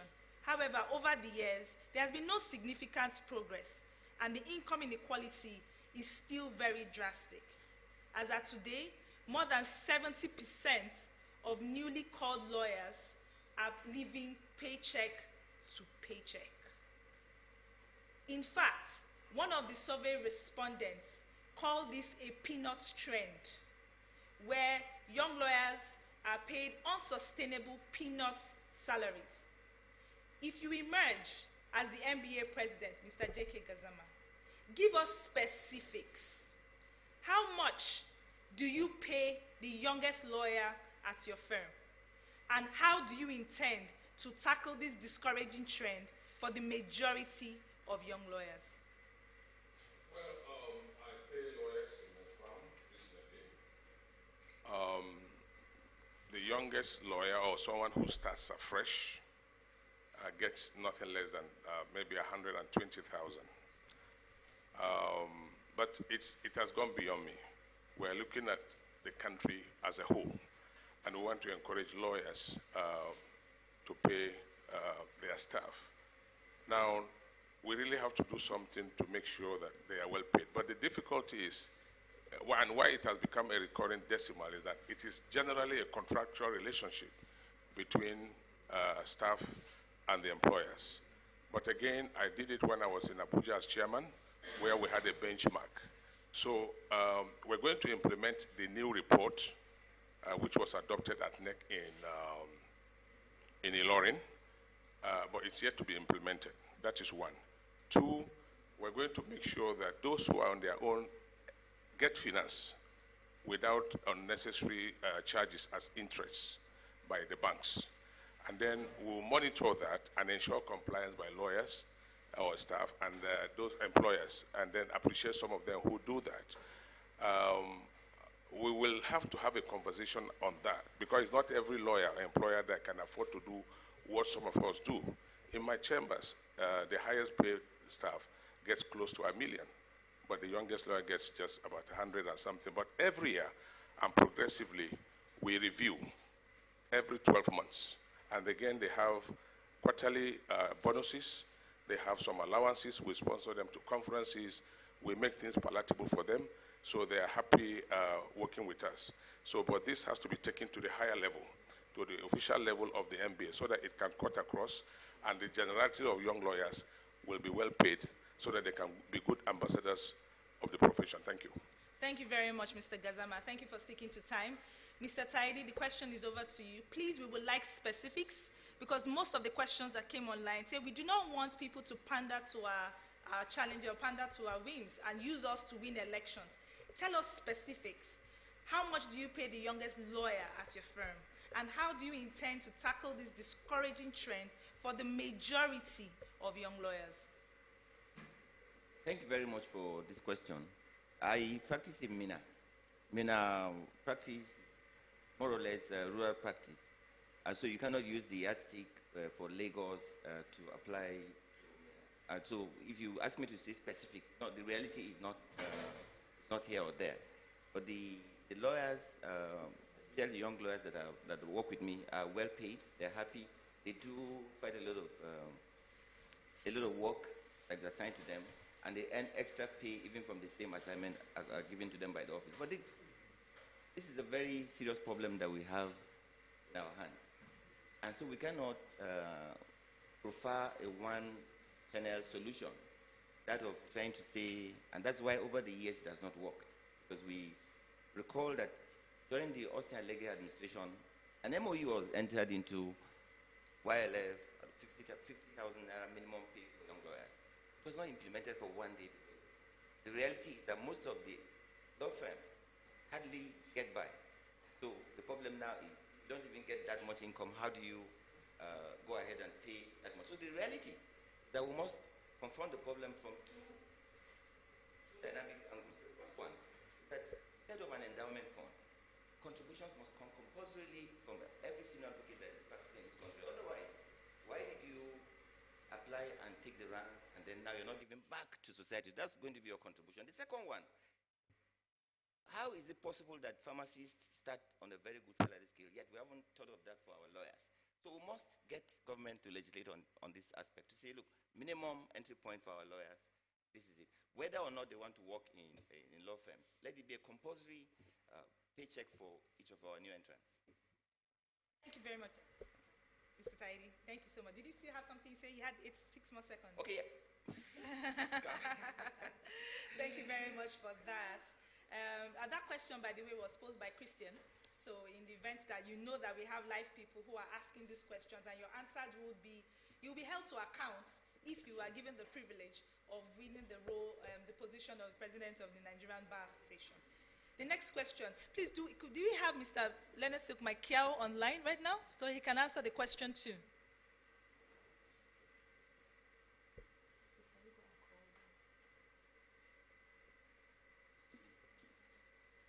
Please confirm. He's not online. Okay, so we'll move on to question 2. And this question goes to you, Leonard Silk, J.K. Gazama. The President Bar Administration launched a program that allows lawyers to access loans, and you alluded to that earlier. However, these loans are interest-based loans, and Muslim members of the bar are, by their religious beliefs, prohibited from participating in an interest-based transaction. If you are elected as President of the Nigerian Bar Association, will you continue this loan scheme? And if yes, what would you do about this situation that concerns Muslim young lawyers? And this question was sent in by Abdul Rahman. Please, your time starts now. Thank you. For that question. I attended the recent meeting of Mulan, and that issue was raised and addressed it. What Mr. Olumide Apata has done is in order, allowing young lawyers to access the loan and pay a single-digit interest, which I said I will further negotiate downwards. What the Muslim lawyers are saying, they have some banks that they can introduce also to MBA that may not even charge the interest. That, I think, I don't have any problem with that. Because I read a little bit of Islamic law, and I practice it. And I have clients who are Muslims who even went to the banks, right, deposited money, got interest, and refused to use the interest and gave it out as alms to destitute or the poor people. So we have to make a room to accommodate people as much as we can. If someone comes with an idea that there is no any financial burden on us, so be it. Thank you. Thank you very much, Mr. Gazama. The same question over to you, Mr. Taidi. But first of all, we commend Olumide Apata for this initiative, first of its kind. At the planning stage, this ought to have been put into consideration so that you would have had a balanced product. But where we are right now, it's very easy to deal with. There are banks that offer loans, interest-free loans. Jais Bank is there and some other banks. So it's very easy for us to get their buy-in into this scheme. Beyond that, because I do not believe that our colleagues can sustain their practice or their business with only borrowing. There are so many areas that we have refused to unlock. Recently, KAMA was amended, the role of lawyers completely excluded. Now we have to go back there so that our lawyers can earn good money. So that because you need to earn money to pay back even the loan. In addition to that, land transactions, for example, we do not have our lawyers earning what they deserve to earn. What is the problem? Our colleagues are there in government. We should find a way of making sure that for the first time, we begin to earn our income unhindered. So this will put additional money in the purse or in the wallet of our young lawyers, in addition to those that are interested in having the loans, having to access those loans. Also, you can make it mandatory. When our colleagues apply for senior advocate, some list I have 10 lawyers in my office. There should be the mechanism in place to make sure that even when you are conferred with the rank, you don't run away from reality. We check you from time to time to see whether you're still retaining the number that you have declared. And what is the pay? You declared pay per young lawyer. Suddenly, some of them close shop and then move to the capital and then reduce the number of the lawyers in-house to 1 or 2. So we need to follow up on those issues so that nobody's just changed. We'll have a huge number coming in annually, and we must deal with the problem so that in the future, we're not coming back to the same issue every day. Thank you very much, Mr. Taidi. So one last question in this segment. We have Goodness, a female lawyer practicing in Enugu, who was allegedly assaulted by the State Police Area Command. while in the course of her duty as a legal practitioner in defense of her client, and this young lady was assaulted. This is not news. We are used to this over the years. There have been several such reports of lawyers being harassed in the course of their duty. It seems that there is no respect for the sanctity of the legal profession anymore, especially by the Nigerian police force and other law enforcement agencies. It seems that over the years we have spoken a lot, we have backed.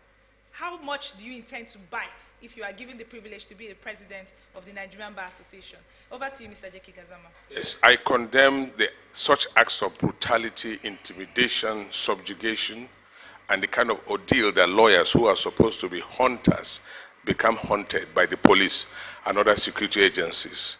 As chairman of NBA Security Agencies Relations Committee, I've done a lot of work on that, and within the first 3 months, we've been able to intercede and get 15 lawyers who were incarcerated or had one problem or the other resolved in terms of those issues.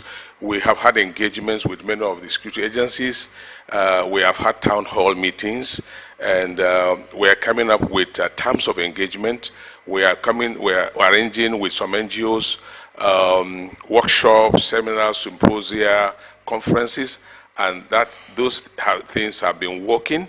And the incidents, the acts, and these brutality incidences have reduced drastically to the extent that you hardly hear of any. We've been in the office for just 6 months, and even in Lagos here, where we are, we're able to recover 10 million for a victim whose money wasn't paid to the person. And I think so far so good. The future is bright. We're engaging all the security agencies where we have our colleagues, and we have many of them. It is my personal opinion that every police station in the country should be able to have, at least for now, one lawyer employed by the police or government to help them comply with human rights requirements, so that Nigerians and anybody in this country will have their rights respected by the police and all the other agencies. The story so far is good. It's a success story, and it's a work in progress. We just started, and we have made meaningful progress. Thank you very much. Thank you very much, Mr. Jeke Gazama. Over to you, Mr. Tidy. For me, this issue of assault of our colleagues in the line of duty is not only condemnable, it's a regrettable occurrence. It keeps occurring. The impunity has not abated. Now, what I think we need to do, and under my leadership we will do, will be to lead from the front.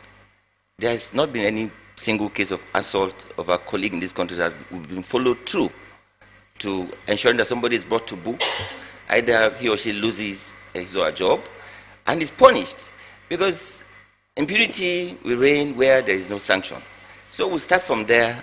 If there is an assault on a lawyer in Enugu, the president should lead the challenge to make sure that that issue is resolved completely.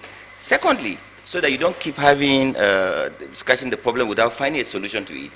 Most of our security agencies, agents like the police, have not received any form of training since after they were enlisted. So we owe it a duty to society to approach donor agencies to provide some kind of training and retraining for them, so that they understand what the Constitution says about the right of an individual to counsel, as well as how a counsel should be treated when in their facility, so that they don't look at it as if it's a competing role. If a lawyer comes here, I'll tell you, this is my place. No, it should be a symbiotic thing. While you are trying to keep the law, the lawyer is there to defend the suspect that's in custody. So they must also understand, because most of them don't even have the training, so they don't think there's anything strange, because they're armed, and so the lawyer doesn't have arms. So we've come to the end of this segment, but I have one question to ask you, leading as a result of this last question we just asked. If you are elected as president of the Nigerian Bar Association, would you be willing to sue the Nigerian police force and other law enforcement agencies? Will you be willing to put your money where your mouth is, and not just train, but actually punish people for treating lawyers in a way that is despicable? Please, can you just give us a yes or a no answer? Well, that your question is self-suggestive. We'll be able to sue. We have sued even presently, and I'm the lead counsel in many of such cases. that is one of the remedies, to go to court against them, especially where they do not succumb to our request. And it's really working. We're in court. We're in court, even on the eligibility of the IG's tenure, as well as the woman police in Ekiti, who was dismissed because she became pregnant and she wasn't married. So we're in court already. I am the lead counsel. Thank you very much. Mr. Taidi, will you be willing to sue? The answer is yes. Why not? That's the job of a lawyer. So why should I be afraid to sue? Thank you very much. Now we have, going to the segment of anti-corruption. Please, can we confirm that Leonard Sigma Kiao is online? Because at the beginning of this, we spoke that he said he was going to get online. So can we please confirm that? Please, can you reach out to the state staff to ensure that he's online? Ken, speak to Annette to reach out to staff to call him. Because the debate is underway. Segment 2, anti-corruption and national interest. The role of the president is primus inter pares within the community of the world's most enlightened and learned group. We are very proud of it. However, you would be our leader. You would be the first amongst equals if you are given the opportunity and the privilege to be elected as the president of the Nigerian bar. The bar must always be seen as the bastion and the protector of the rule of law. And its leadership must not be shy of speaking truth to the powers that be. Now we know that the Nigerian Bar Association and its various sections and fora often seek and receive funding from external organizations, law firms, as well as governments, which may be termed as politically exposed people. If elected as the president of the Nigerian Bar Association, what checks and balances would you put in place to ensure that the NBA maintains its ability to defend the rule of law at all times and against all people? Mr. J.K. Gazama, over to you. Thank you. Rule of law is the oxygen for our democracy. And one of the fundamental responsibilities of the NBA, if you look at Section 3, Subsection 1, is to ensure that there is transparency, there is good governance, and there is no corruption in the system. You need someone like me who is courageous and fearless to ensure that is done. And I want to recall also in a jiffy that at a point, some 10, 15 years back, I was chairman of the EFCC legal team because of my anti-corruption posture. And I am uncompromisable and incorruptible. And I will ensure that we fight corruption, and those we find to be involved in corruption among us are dealt with, because they are bad eggs and they tarnish the reputation of the bar. And even any judge who happens to find himself in corrupt practice will do the same thing. Thank you. Thank you very much, Mr. Gazama. Over to you, Mr. Taidi. The issue of having the courage to lead the bar is inborn. It's either you have it or you don't have it. Now, some of the inhibitions that you have that can stop you from speaking truth to power include when you have the privilege of sitting with those that are in government. There are situations where you cannot even speak out because your friends are right there on the table with you. Without any title, I don't owe nobody no explanations to say what I want to say. We must speak truth to power. That is our calling. So it's not a matter of doing it only because you want to run for office or all that. Beyond that, that must be something we can trace. My antecedents when I was chairman in a branch, and it's on record, I remain the only chairman who has ever been on the payroll of government by way of monthly alerts. And I'm happy to say that because nobody could call me to try to twist the issues that were before me. So I dealt with them by my oath of office. Thank you very much. Enforcement of judgment against government and its agencies have been a nightmare in Nigeria, even when there are no pending appeals. What will you do if elected as president of the bar to ensure that judgments are enforced more regularly? I have a lot of ideas. Why? Because I have been a victim. I got several judgments against government agencies, and we find them difficult to enforce. One, the recurring decimal is the fact that you need the consent of the Attorney General, even in a case where the Attorney General was a debtor or judgment debtor. One will work towards changing the law, reviewing the law to remove that requirement or consent of the Attorney General. That is one. Two, we have to engage whoever is the Attorney General and our colleagues on the other side to make it easy for judgments to be enforced, because it makes nonsense of it if you have a judgment you cannot enforce. So we need a conversation on that, and we'll ensure that that is done. The bar will act swiftly and decisively if I'm the president of the NBA. Thank you. Thank you very much, Mr. Gazama. Over to you, Mr. Taidi. It is true that at times it's even easier to obtain judgment than to get to the stage of trying to enforce, because you have the appellate right, and even when there is no appeal, you're just stuck. Maybe because the bench is not even willing to support the cause, or because you need some kind of, there are impediments created by law. But I think we must, as a bar association, deal with that issue once and for all. The provision that requires the consent of the Attorney General, is it the constitutional provision? Have we challenged it in court? Because we can't go back to the legislature all the time to say, amend the law. Take it up and let us challenge it. It's a matter that we can take up public interest litigation to say our constituents, our clients are unable to access the fruits of their labor, even well after judgments have been delivered. So we must find a solution practically to address the problem. Thank you very much. In addition to doing that, if you have an Attorney General who is on oath to do his job and he doesn't do it, why are we not taking them to LPDC? Thank you very much, Mr. Taidi.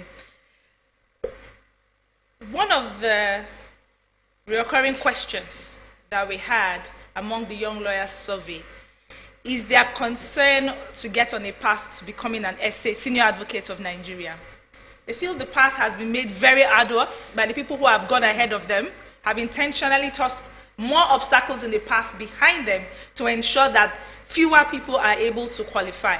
And one of these major issues that is really a concern is the the constant allegation of corruption within the court registry. To apply for become a senior advocate of Nigeria, you must have a specific number of cases within a specific period of time. There have been conversations within the legal space that you will have to go through rigorous methods in order to get your cases within those particular periods of time. Meaning more lawyers among your lawyers will never get to become senior advocates of Nigeria. This is an uphill task. This has turned many young lawyers away from the path of even trying to become a senior advocate of Nigeria. If elected as president of the Nigerian Bar Association, what will you do to curb this alleged corruption within the court registry? Something has already been done, making it digital. So you don't do analog application. That is one, and it's the right step in the right direction. I took sick at the age of 12 at the bar, and we were 12 number. What a coincidence. And my office has been able to produce the youngest ever senior advocate of Nigeria, right from inception of that status, Muyo Atiwe at the age of 10. So that tells you we have passion for young lawyers becoming. One thing that we do unfairly to young lawyers, they go to court at 8 o'clock, they sit, and their cases are not mentioned until 4 p.m., and they will begin 1, 2, 3, 4, 5 months. In some of the superior courts, they give them 2, 3 years. That's unfair. So they don't have the opportunity to raise many cases. So it's a conversational issue, and we have to look into it. I have published something in 2010, my position, and I have it here, but time will not permit it to use it. Thank you. Mr. Taidi, please, over to you. Now, the process itself, to my mind, is not transparent. And those are the reason why you have corruption creeping in. There are instances, just like you have on the bench, there are cases of persons who have been appointed, and the cases they claim they did were not conducted by them. It's also there in the legal profession. So you bribe registry staff so that you can have a date, or so that they can, and they manipulate the system. Now, NBA is represented on the Privileges Committee. So we must do our work. It's not a place to go and take coffee. You must deliver, and let us scrutinize the items that have been presented properly. It is not acceptable to me that because we have gone online, you now turn in whatever you turn in there, they access it based on that. We should find out, did we actually conduct those cases? Because I can't come up with 30 cases and apply. And you find out that most likely that man has never gone into any courtroom, but he's able to put his name and so on and so forth. So we should go beyond that and open up the system. Publish cases that I claim I have done, so that our colleagues... Mr. Taidi, but your time is up. We need to move on to the next segment, which is direction and development of today's legal practice. Please, I would like to urge that as soon as Mr. Michael is available online, you're going to communicate that to us so that we'll be aware, because at the beginning of this debate, we're told that he was going to be participating online. So that's why I keep referring to that.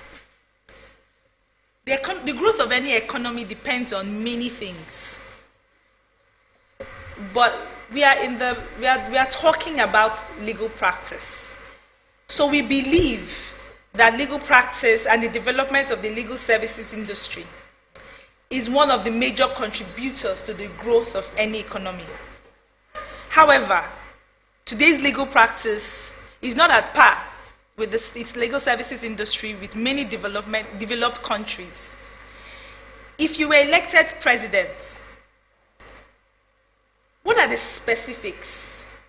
Give us instances of what you would do to ensure legal practitioners' adherence to... I said in my manifesto that I want to see the evolution, the evolvement of a tech-savvy MBA, a tech-savvy judiciary, where we will have apps that we can access the leadership documentation, and in fact, we have to also have the entirety of the data of all lawyers, because we can use that to empower our lawyers. And again, training, retraining, capacity building, education endowment fund must be of priority. And we also have to ensure that we harness the potentials we have, especially among the young lawyers who have a lot of talents but are untapped. Right? Sorry, my time is off. Thank you. Thank you very much, Mr. Gazama. Over to you, Mr. Taidi. The problem is a very long one. It dates back to, we can't remember when. I recall that as secretary of my branch in 2008, we saw machines, equipment that were ordered from outside the country for our courtrooms. They were never installed. A few years later, they went obsolete. So it was just a contract, a way of cycling to the judiciary money and all that. Secondly, how much effort is the bar putting in to make sure that we truly mean that we want to go digital? How many of our judges are ICT compliant? How many of our colleagues are ICT compliant? You ask these questions. In Ghana, for instance, because the International Monetary Fund and the World Bank have been putting all sorts of policies that have been draining our resources here, they've automated the courts in Ghana, and we can do the same here to say, look, as part of a contribution to our judiciary, automate our courts at no cost to us. Thank you, Mr. Taidi. So there's a follow-up question to that. It's okay to talk the talk, but have we walked the walk so far? Can you tell us specifics of what you've done in the area of technology today to improve legal practice in today's world prior to your declaring your interest to be the president of the Nigerian Bar Association? Well, in my office, there technology compliance, everyone. It's a requirement before one is admitted into chambers. I am tech compliant myself, and we run an office that it's of international standard in terms of, for example, you see many lawyers, including many senior lawyers, using Yahoo email and what have you. We stopped that 20 years ago because we have our domain name and what have you. We have international clients, and we work round the clock because of time difference in one or two other areas that we have clients. So we are fully compliant, all the lawyers, the non-lawyers. We have, in fact, 3 ICT experts in the office that work for us, even in our arbitration center. We have standby generators to support the system. Thank you. Thank you very much, Mr. Gazama. Over to you, Mr. Taidi. I started legal practicing on my own in 2003, and I started on that note. I was compliant. I developed this over the years, and that's why I told you earlier on, when I came to the NBA as General Secretary, we were able to easily introduce ICT to conduct of meetings of NEC. We took it to that level. So we encouraged our colleagues that were in other branches that had never had those interactions before to now Go there. So it's time for us to go there to make sure that universally, all across, this is the 21st century. So we cannot afford to have our people laid back, and then it's a two-way thing. Apart from our colleagues being compliant, we should also think about the courts.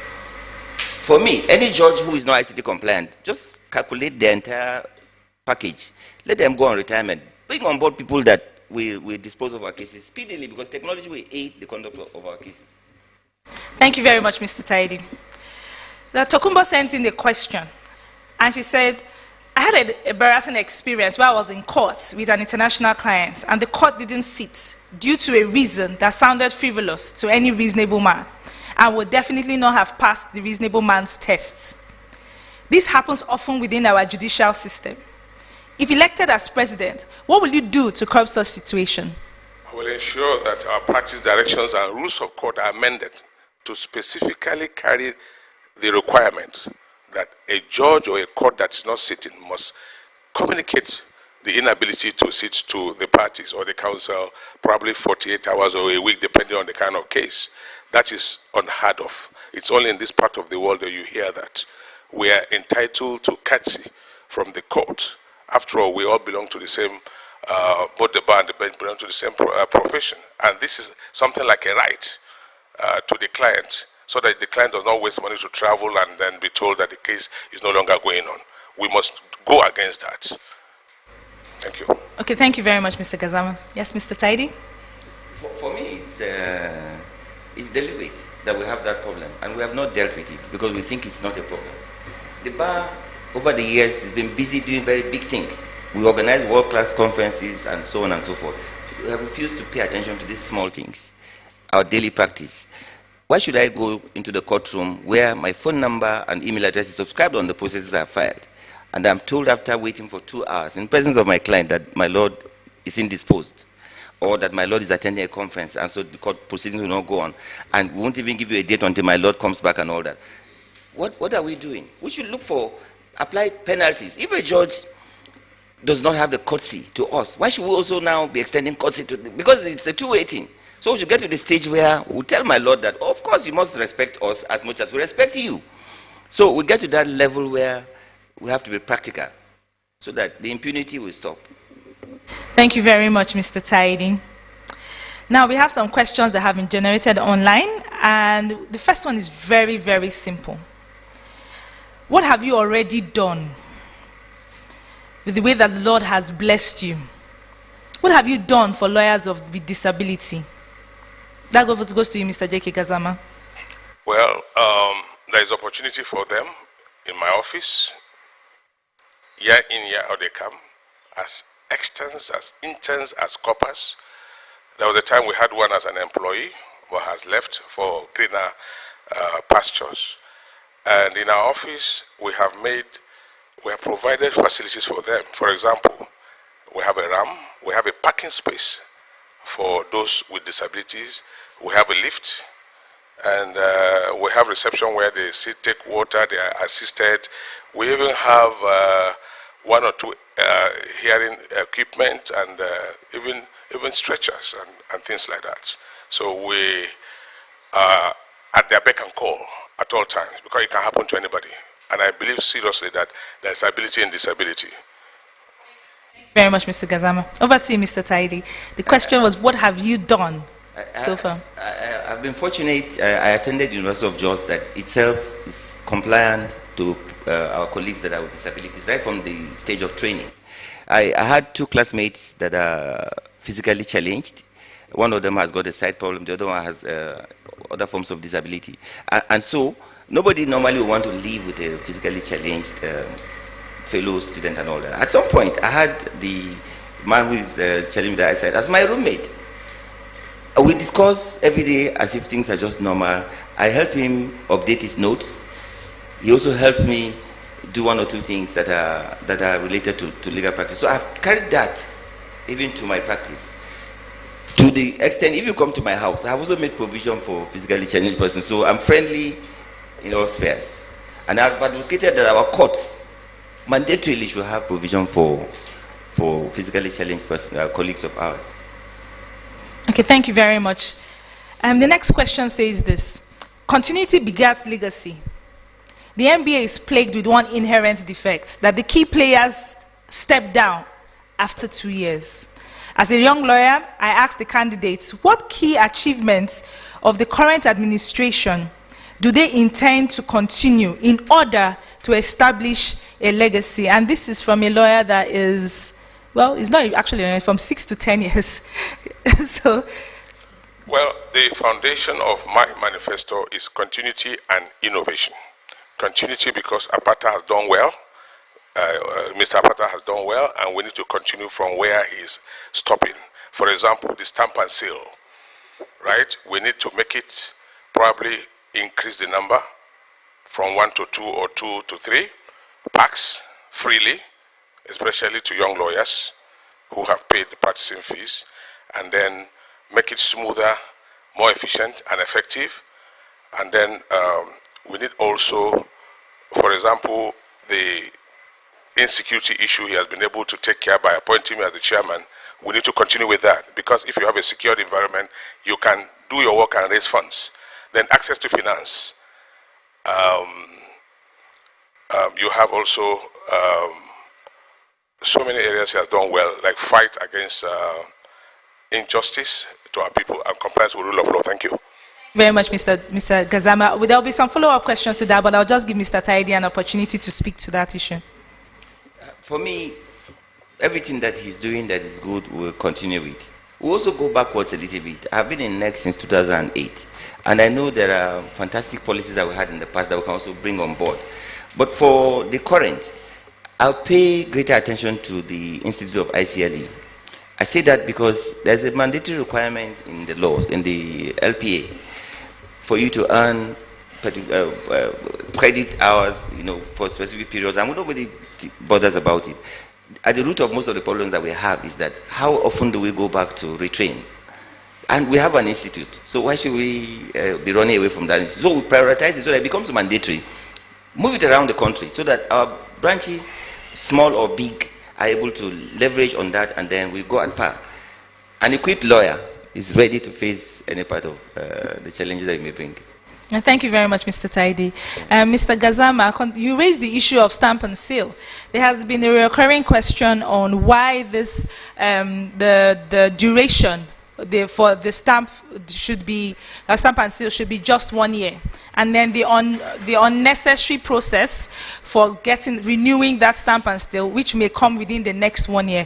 What do you have to say about that, and what kind of assurances can you give to the young lawyers, either to extend the duration of the current one beyond 1 year, or to ensure that renewing processes will not be as difficult? Well, it's a knotty issue. It depends on the angle you are looking at it. You can look at it from the angle that the NBA wants to generate funds. If you pay a practicing fee, you are entitled to the stamp and seal. I hope I can have your attention, my time. Okay. Entitled to the stamp and seal. Now, that being the case, because of the expiration date, there is an issue. But the consensus or the majority opinion is that it should not expire, so that NBA also does not waste its money, and then you make use of it. So maybe it's something that we have to really have consensus. So it's not as easy as one thinks. So, but that conversation is there. Thank you very much. Okay, thank you very much, Mr. Gazama. Mr. Taidi, please, would you want to please respond? I have worked very much on this area as General Secretary. I'll give you two instances. The first one, why there must be an expiry date, is because it's statutory. You have to pay your bar practice fees annually. That's what entitles you to practice in the given year. So stamp comes along with it, that you'll be issued stamp and a practice license so that you have that. One of the reasons why you have that is to be sure that the man who was called to bar 50 years ago, one, is still alive, and that nobody is using his facilities to practice. That's why you have photographs and all those information provided on the forms that entitle you to apply. Now, the other issue that has to do with ease of delivery, I dealt with that problem. If I got the company that produces stamp to contribute an app that will entitle you to, from the comfort of your room or office, apply for stamp, and then within 24 hours it is produced. Unfortunately, because we're going to tie it to payment of Mr. Taidi, I have to stop you there. That was a very, very, very, I'm sure that a lot of people watching online would want to have heard you say that to the end. So when the time given for you to rebut, you may please want to address that again. But let's just go on to the next question. I'm a young lawyer, and I'm a young lawyer with 4 years of call, and I have not been able to afford to attend any MBA conference so far in order to network and expand my knowledge base. How do you intend to help reduce the cost of registration for the Nigerian Bar Association's sectional as well as the Nigerian Bar Association's annual general conference? Well, we have to strike a balance. The NBA needs money, just like every other organization to function. But again, the young lawyers, whose future is already here, right? We have to promote them. We have to assist them. So it's a question of striking a balance. We must be able to help those of them who cannot afford, either by way of we, the seniors, raising money, as many of us have been doing, and assisting young ones, whether within your chambers or outside, through, for example, the MBA. And I have done that recently, and even right now we have assisted a lot to come to Lagos for in August for the 2022 annual conference. We have assisted many to even attend the sectional conference in Asaba, which ended last week. And it has been an ongoing process. So the seniors have to come to the aid of the MBA. The MBA have to seed a percentage of the practicing fees to help young lawyers who cannot afford. There should be a committee to handle that. Thank you very much. Thank you very much, Mr. Gazama. Did I get notification that Mr. Michael is online? Okay. Mr. Taidi, please, that question is over to you. The issue of capacity of a young lawyers to attend conferences, I am really shocked that you have a lawyer 4 years who does not be able to attend one conference. If you look at my manifesto, I have categorically stated there that conference fee for our young lawyers will be reduced to the barest minimum or zero if possible. I say this because we have sponsorships from corporate organizations that come along with those conferences. We should apply those sponsorships to our young lawyers. I'm happy recently when the Delta State government supported the SLP conference. 300 lawyers across the country were sponsored by the Delta State government. So this is what we should be doing deliberately, so that we give them the avenue to network, as well as to leverage on the opportunities that come with attending conferences. So it shouldn't be a disadvantage. We should simply make it mandatory, compulsory, that look, young lawyers, you must attend annual general conference mandatorily. I will make it very accessible to you. Without, we can do without even taking fees from the young lawyers, because the future is theirs. Yeah. Thank you very much, Mr. Taidi. Mr. Michael, please communicate to me if he can hear me. I will just repeat the question again so that you can please respond. And the question is from a young lawyer. He says, I'm a young lawyer with 4 years of call. I have not been able to afford to attend any MBA conference in order to network and expand my knowledge base. How do you intend to help reduce the cost of registration for the MBA sections as well as the annual general conference of the MBA? Okay, can you hear me? Yes, I can hear you. Okay, thank you very much. Well, the way to do it is simple. For the first time, the Nigerian Bar Association has been able to save money, 1.5 billion. That is what is being used today to backstop the access to finance. We are going to build on that fund. Unlike what used to obtain previously, NBA no longer goes cap in hand to look for money to even do conferences and sponsor some of its activities. By the time we swell that savings, we'll be able, at least gradually, to begin to take off the burden on young lawyers to pay for the conferences. It will be done for free for them until such a time when we'll be able to have a conference that all members would enjoy for free, part of what the Nigerian Bar Association as a body could do for its own members. So that is something that we intend to do, continue to swell that savings and make sure that we can produce these services for. Thank you, Thank you, Leonard Silk Michael. Thank you for joining us. For those watching us online, I need to mention that the Leonard Silk Michael is joining us online because of some aviation issues. So that's why there has been a struggle to get him online. But he's en route to the venue, and we hope that he gets here safely. So I will just go on and ask him the exact same questions that we had asked some of the other candidates and give him an opportunity to respond to the questions. Mr. Michael. We have a meeting. Pardon, hold on. We have a meeting. We have to go. I'll just say out loud that may amount to giving him expo. He's just joining us online right now. Complete with us and continue with him because we have to leave for another meeting. So I will be here before 3.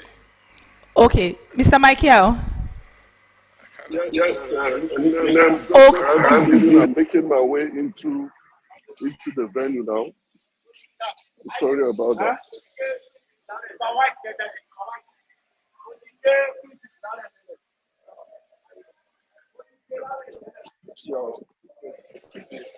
Kel, I will just ask you the exact same questions as what we had asked the other candidates before you got online.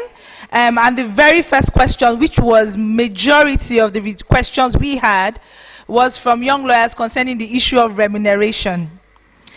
It has been claimed that this issue of remuneration of young lawyers has been the running ticket which many candidates often use to run for election and win elections, but nobody really does anything about it. As at today, there's been no significant progress on income inequality among young lawyers. Nearly 70% of young lawyers live paycheck to paycheck. One of our survey respondents called it the peanuts trend, where young lawyers are paid unsustainable peanut salaries. If you emerge as the Nigerian Bar Association president, please give us specifics. How much do you pay the youngest lawyer at your firm right now? And how do you intend to tackle this discouraging trend for the majority of young lawyers? So my four members received 50,000. The young lawyer in my office takes 100,000, in addition to allowance for his accommodation, and also 10% fee for any substantially to conclusion. 10% of whatever fees that is paid to the office. That is what that young lawyer gets. And how do you intend to tackle this discouraging trend for the majority of young lawyers who may not have the benefit of being employed in your firm? So I agree with you that it's been a challenge, but right now we must commend the administration of Olumide Apata for what he has done. Detailed work had been done with respect to remuneration. A white paper has been adopted on the 9th of June at NEC. I am committed to implementing every single recommendation in that paper. And then, of course, there is also a committee under Section 15 of the Legal Practitioners Act that has never been activated for the past 15 years. The president of the Nigerian Bar Association is a member of that committee. I would activate that committee and make sure that an order is made. And that order would encompass the recommendation of the white paper so that it will have a statutory bite. And members who don't comply in terms of the recommendations for remunerations for young lawyers may be held guilty of the breach of the rules of professional conduct and also the Act. And it can also be an issue of professional misconduct not to comply with an order issued by that committee, Remuneration Committee, for the purpose of satisfying the needs of our young lawyers. Thank you very much, Mr. Maki, and welcome to the venue. I would like to remind the presidential candidates as well as everybody in the hall that we had rules of these debates as well as the rules provided by the ECNBA, which was agreed to by all the candidates. I am aware that we are a bit uncomfortable with time because one of the candidates just walked in, but we must give equal opportunity to all three candidates as we must not be seen to give bias to either or any party. So please, I would encourage all of us in the room as well as the presidential candidates to please let us give the same opportunity for the exact same questions to be answered by Mr. Kimakia, who just walked into the venue. I would go on to the next question, which states that Goodness, a female lawyer practicing in Enugu, was allegedly assaulted by the State Police Area Command while in the course of her duty as a legal practitioner. This is not news. This has happened over the years, and it seems that it has become more consistent. If elected president of the Nigerian Bar Association, what panacea would you put in place to prevent the recurring harassment of lawyers by the Nigerian police force as well as other law enforcement agencies? Well, number one, we have to establish what I would describe as a swift response unit of the Nigerian Bar Association in conjunction with the branches of the Nigerian Bar Association. We have to do that through the office of the Welfare Secretary of the Welfare Secretary of the National and then also of the branches to create a unit that will respond immediately whenever we have an issue like that, so that we can have an intervention with such agencies that whose members or officers abuse any member of the profession, any member of the legal profession in the discharge of his or her own duties.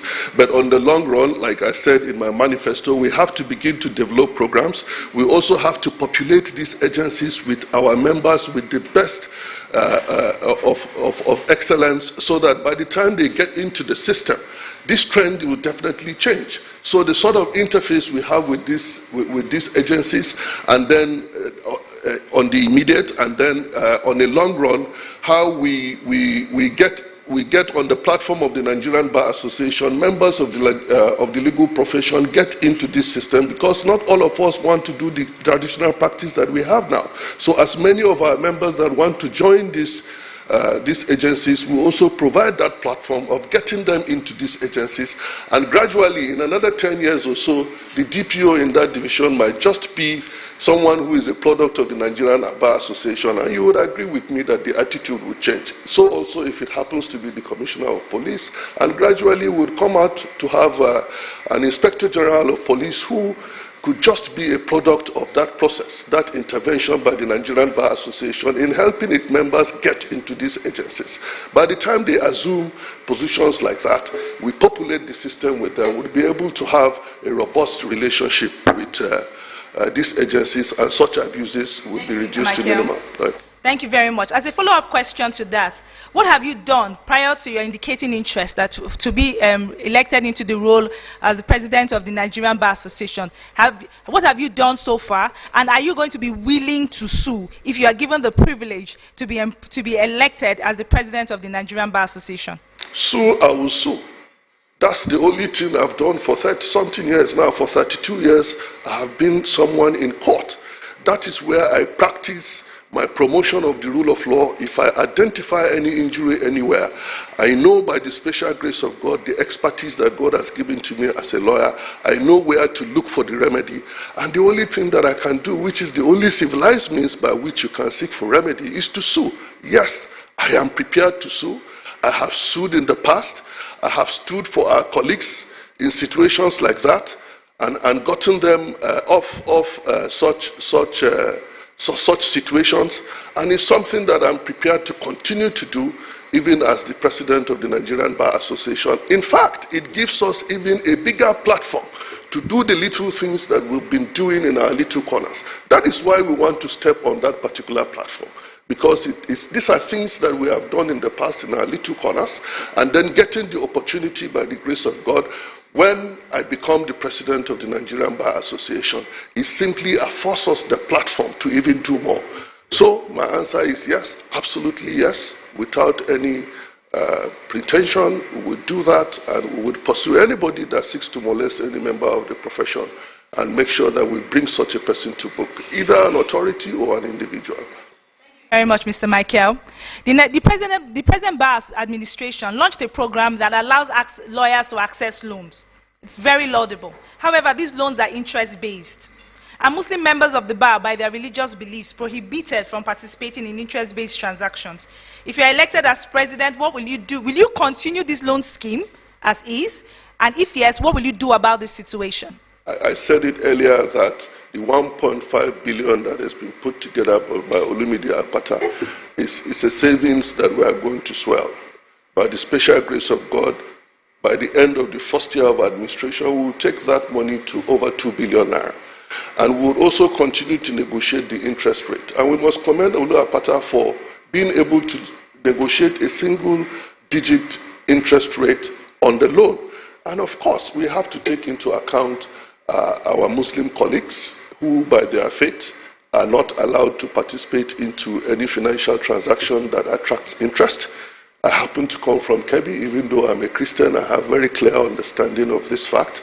And so we would discuss with Islamic banks, which is also something that is being done right now by this administration. So we are simply going to not only sustain what this administration is doing, we would build on it.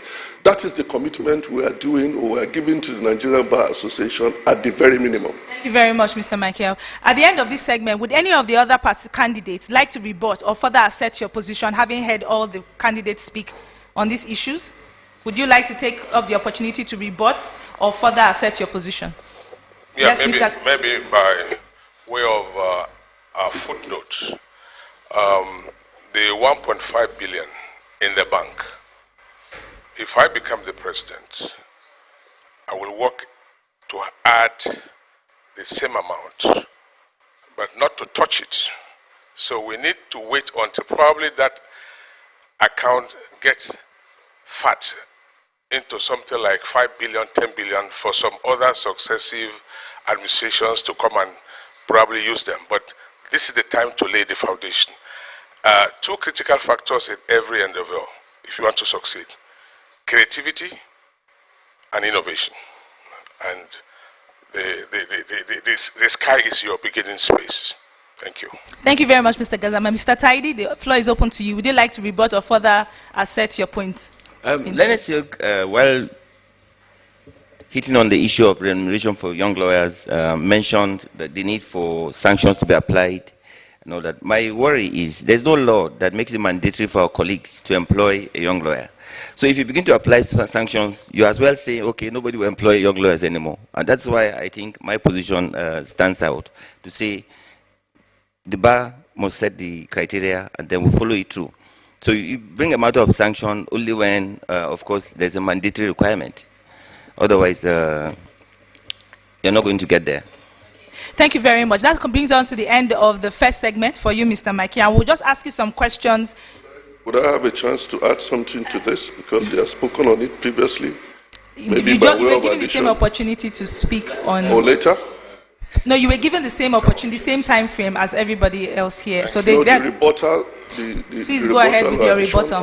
Okay, so with respect to the 1.5 billion naira savings, we are talking about how to make more money for law firms or for the Nigerian Bar Association. I've stated in my manifesto what we intend to do with the Central Bank of Nigeria. Let them also have a recognition for the law firms. That will help young lawyers to start up. Give us grants. You don't need to train these people anymore like you would train others with the small scale and medium enterprises. You give them the skills and then you stand the risk of losing your money. That is not the same with a lawyer. A lawyer is a lawyer. A lawyer is someone who is already trained, he's got his certificate, he will protect his certificate with his integrity. So we get more money at single interest rate from the Central Bank of Nigeria or just a grant. And then secondly, for senior advocates, for instance, who hire lawyers, they get 5 lawyers because they want to meet their requirements for the application. After that, they would drop those lawyers. We would make sure that the rules of the LPPC is amended to get them to maintain this colleague. Thank you, Leonard Silk. Now, onto the segment of anti-corruption and national interest. The role of the president of the Nigerian Bar Association is primus inter pares within the community of the world's most enlightened and learned group. If you are given the privilege to be elected as the president of the Nigerian Bar Association, you would be our leader of the bar. And the bar must always be seen as the bastion and the protector of the rule of law. Its leadership must not be shy of speaking through to the powers that be. As part of the Nigerian Bar Association's and the activity of its various sections and fora, it's obviously known that they seek and receive funding from external organizations, law firms, as well as governments, who may also be termed as politically exposed people. If elected as the president of the Nigerian Bar Association, what checks and balances would you put in place to ensure that the NBA maintains its ability to defend the rule of law at all times and against all people? Well, this starts with the integrity of the leader of the bar. The leader of the bar must be somebody who is above board. And I will say to you, if for any reason I have the misfortune of being described as somebody who has ever, in my 32 years of practice, misconducted myself in such a manner that I will not be able to speak truth to power. I will not even offer myself to serve as the president of the Nigerian Bar Association. So integrity is one thing that you must put foremost, and that is what gives you the pedestal to be able to speak truth to power. So I would ensure that misconducts are punished, because we need to earn the confidence of the public, to give us that leverage to continue to lead the public and speak on their own behalf. That is what I would do. And we would put in place measures to make sure that whatever belongs to us comes to us, and we would not go cap in hand begging for anything. Thank you, Leonard Silk. Moving on to the next question. To submit an application to become a senior advocate of Nigeria, we know that a lawyer has to attain a certain number of completed cases within a scheduled period. However, there have been constant allegations of corruption within the court registry and its resultant difficulty in getting a scheduled date for suits filed. And this has been a source of discouragement for young lawyers to get on the path to become a senior advocate of Nigeria, such as yourself. If elected as president of the Nigerian Bar Association, what will you do to curb this alleged corruption within the court registry system? Well, number one, corruption, when we get the evidence, we make sure that whoever is involved is brought to book. We will never look away. That is number one. Number two, we have to also advocate for the appointment of more judges in order to take care of the already filled dockets of the judges that are there. That is what is slowing down the determination of cases. We would do that on the basis of merit, to ensure that more judges are appointed on the basis of merit, and their character would also be something that we have to insist we look into before judges are appointed. By the time we do that in all the tiers of court, we will have less cases per judge, and then we will have cases determined expeditiously. That, I believe, is going to help in making sure that cases, for the purposes of the applications, are determined expeditiously. And of course, any judge found wanting would also bring him to book. Would bring him to book. We would do what we have to do as the Nigerian Bar Association to hold everyone accountable. Thank you very much, Leonard Silk. The last question says, enforcement of judgments against government and its agencies have been a nightmare in Nigeria, where there are even when there are no pending appeals. What will you do if elected as the president of the bar to ensure that judgments are enforced more regularly? The Sheriff and Civil Process Act that has actually been a bottleneck in this regard is an obsolete law. It's a very old law. Law reform is part of the responsibility of the Nigerian Bar Association, so we would advocate for that law reform. But before that happens, we would begin to speak to the attorneys general in the entire country. They should understand that their responsibility, first and foremost, is to justice, not to those who appointed them into that office. And if that is the motivation for the jobs that they do, and there is a judgment, and the judgment creditor is entitled to the fruits of his own judgment, an attorney general should not stand in the way of the realization of the fruits of that judgment. And if we have instances of misconduct by attorneys general, they are members of the Nigerian Bar Association. We would initiate disciplinary actions against them. Already we will have something like that with respect to INEC and the former Attorney General of the Federation. We would continue to do such a thing to bring sanity into the system. Thank you very much. That has come to the end of that segment. We will give 1 minute each to all the participants for their rebuttals. But prior to doing that, I would like to please urge all of us in the room, please turn off our phones or put your phones on vibrate, and please do not engage in conversation so that we can pay attention to what the candidates are saying. So because we started in alphabetical order, we will continue in that manner. But we would go from Mr. Gazama to Mr. Tidy, and back to you since you were the last speaker. So Mr. J.K. Gazama, over to you. I believe that so many cases should not go to the Court of Appeal and Supreme Court. Rent matters, recovery of premises, and in some cases, arbitral proceedings. Now, there are many matters that come up at our courts that maybe are non-contentious, rulings, judgments. You don't have to go to court. We should get prepared, like I said earlier, to be tech-savvy, both the bar and the bench, so that even full trial should take place virtually. And lastly, although the rules do not say so, we don't have to wait until the rules are amended, so that we can fix cases according to time. Give me 9 a.m. Give someone 11. Give someone 1. Give someone 4.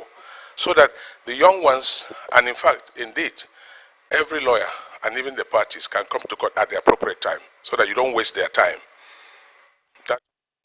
Thank you very much, Lenesik. Over to you, Mr. Tidy. One area that really I find very worrisome is the area of our congested Supreme Court and in most cases the Court of Appeal. You cannot have the volume of appeals that you have pending at the Supreme Court and you expect our judicial system to be serving its purpose. So in the meantime, even if they're going to sit, I know they're old men, with all due respect to them, even if they're going to sit to clear the backlog of appeals on a regional basis, it is time that we deal with the backlog of those cases that are pending at the Supreme Court. We can't wait for 10 years. At times, some of the litigants are dead before the appeals come up for hearing. We need to redeem that negative perception of our judiciary that we're not only slow, but we're so epileptically so. We should deal with it so that we can now, going forward, say all judges that will be appointed must be ICT compliant, otherwise it's the requirement, number one requirement. Otherwise there's no room for you, so that you can speed up the hearing of those cases. I cannot imagine that you have a judge who... Thank you very much, Mr. Taidi. Thank you so much. Now, we're going on to the third and final segment before we go on to the online questions. Direction and development of today's legal practice. And this question goes to you, Mr. Michael. The growth of any economy depends on many things, which include the constant development of the legal services industry.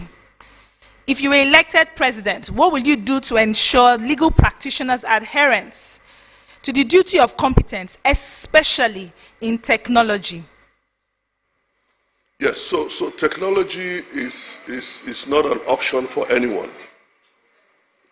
It's not an option for anyone anymore. It is something that everyone must embrace, more so the lawyers. Number two, to generate economic activity in the nation is principally the responsibility of the legal practitioners. And when I speak about legal practitioners, I'm not just restricting it to members of the bar. It includes also those of the bench. If you go to the United Kingdom, it takes judicial policies that affect directly the economy of the United Kingdom. If you go to Singapore, if you read the history of Singapore, you will see that it is a measure of the understanding of the responsibilities of both the members of the bar and members of the bench to generate the kind of economic activity that they desired for the nation, because they principally have that responsibility to justice, and as socio-economic agents, they have that responsibility to do that, and that is what we are going to advocate. As a follow-up question to that, what have you done before you indicated interest to be the president of the Nigerian Bar Association? What have you done in terms of technology so far prior to your indication to be the president of the Nigerian Bar Association?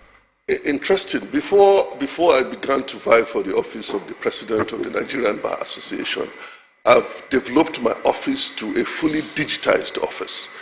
In 2020, I was privileged to serve as the chairman of the Conference Planning Committee for the Chartered Institute of Arbitrators, Nigeria. And my office was used as the command center. And the president of the institute at that time was in Singapore. He spoke live and transmission was done from my office. We had speakers from all over the world, from Egypt, from the United States of America, from India. All of them keyed in, and we did not even experience a glitch. That is the state of digitization in my own office. So I am proud to say that today, even when COVID came, of course, by 2020, when the conference happened, it was the COVID year, we had all that we required to... Thank you very much, Mr. Michael. Thank you very much. I have a question from Tokumbo, and she says this, or he says this. I had an embarrassing experience when I was in court with an international client, and the court did not sit due to reasons that sounded frivolous to any reasonable man and would not pass the reasonable man's test. This happens often within our judicial system. If elected as president, what will you do to curb such situation? Well, we have to have robust engagement with the bench. And we must understand that the bench, before we either vilify or throw blames on the bench, we have to understand that they also operate in the system that each and every one of us also operates. I'm not making a case for someone coming to court and giving such excuses. If there is any reason why a court should not sit, information should go to clients. Sometimes it's a flimsy excuse, with due respect, like going for a conference that you knew from the beginning of the year that you'll be attending. There is no excuse whatsoever not to send notices a week or a month earlier to that particular conference that you are not going to sit. So we have to have that robust understanding and interface with the members of the bench and let them understand that for the purpose of serving justice, we need the confidence of the public and we need to begin to treat the public with respect. That is the way we will do it. Case scheduling would be the answer. Thank you very much, Leonard Silk. So, some questions online. What will you do for lawyers in disability, with disability? Lawyers with disability happen to be my friends. I have one in my office. She has challenge of sight. Mary came to my office as an extern. She eventually served in my office. She's still in that office right now. She's one of the most brilliant lawyer that we have in that office. Very graceful. And I have done some work. It's not something I would love to talk about because I didn't do this to talk about it, but particularly with our amputees. We've done quite a lot. I conduct outreaches, so I have partners from across the world, particularly in the US. We shipped in some wheelchairs, which we distributed to our colleagues, and we've been doing that. We have PPEs that we are also distributing to hospitals, which they will benefit from. Thank you very much, Mr. Michael. Now, continuity begets legacy. The NBA is plagued with one inherent defect. Its key players step down after 2 years. This is a question from a young lawyer online. And she says, or he says, as a young lawyer, I asked the candidates, what key achievements of the current administration do you intend to continue in order to establish a legacy? For young lawyers, the most important achievement of this administration that we would have to maintain is the development of the capacities of lawyers. That is the way by which we would make young lawyers globally competitive. Understanding the fact that our competitors are not our colleagues who are in Abuja. If you happen to be in Lagos, they are our colleagues who are in Singapore. So the quality of the service you render, which can only be engendered by the sort of training that you have, is something that is going to put you on that pedestal to actually make more money, and that is something that we must sustain. And also access to finance. We would do that without blinking. We are doing it. It's the least commitment that we are giving. And if you look at me, you simply see continuity personified. I've been part of the conception of most of the programs of this administration, and I understand the ideology behind the conceptions, and I am one person who is committed to. Thank you, Leonard Silk. So now we have come to the end of the segment. We would have 1 minute each to all the candidates to speak, rebut, or assert their positions as earlier spoken about. So, Mr. J.K. Gazama, we are going to, like I mentioned earlier, for those who may just be joining us online, we are doing this in an alphabetical order, and Mr. Michael just had the privilege of coming into the venue because he had some aviation issues coming here. So now we will be giving the final rebuttal, and you each have 1 minute to either rebut something your fellow candidate has said or to make further assertions. Mr. J.K. Gazama, over to you. In addition to what I've said earlier, I will ensure that we have legal research tools in place and freely for young lawyers, less than 7 at the bar, so that they can access and do serious research work. For example, there's the Prime Soul initiated by Mr. Apata. It's working, but we need to improve on it. Then harnessing the data of lawyers. Many lawyers don't even know the benefits they're entitled to. There is that sensitization for them to know the benefits they're entitled to so that they can get them accrued to themselves. Apata has done well by making us now pay practicing fees online. But we need to go further to do what is done in England, where I practice. When you pay, you get your certificate online, immediately within a second. And you don't need to go to any secretariat because everything is digitalized. Just I have digitalized my office. Thank you. Very much, Mr. Gazama. Mr. Taidi, over to you. In addition to the areas I've had earlier highlighted with respect to providing opportunities to the young lawyers, there is one area where we can go deliberate. We have 774 local governments across the country. One, as a contribution to our democracy, we must make that tier of government functional. Let us pursue weekly legislation to make it mandatory for each one of them to have a full-fledged legal department. And then it will also stem the tide of urban migration. A lot of us want to live in the rural areas where there are opportunities. So let us remain where we are. And then those who want to be in the cities, the opportunities are there, sports law, and so on and so forth. So these are the areas that we must go deliberate to be able to equip our lawyers, give them the opportunities that diversity, and then, of course, the bar must take the lead in championing to make sure that we pursue those goals. Thank you very much, Mr. Taidi. Mr. Michael? Crime saw that is enjoyed now by members of the legal profession was negotiated in the conference hall of my office with Ope, the MD of Law Pavilion. We would sustain that. It's been very productive, it's been very useful. And I do understand the ideology of developing capacity. I run a school in my village because I'm just a privilege. I'm just a product of an opportunity. I probably wouldn't have gone to school if my father didn't join the army. I have a bunch of nieces and nephews that haven't gone to school. I established a school, tuition-free school. I pay fully for each student that goes to that school. And today, by the special grace of God, we have students that are already reading law from that particular school. Mentorship programs with big law firms. And then the Nigerian Bar Association for young lawyers would partner with them to pay the allowances of these young lawyers to help them have their expression.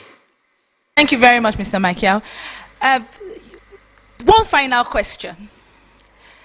You're all very erudite members of the bar.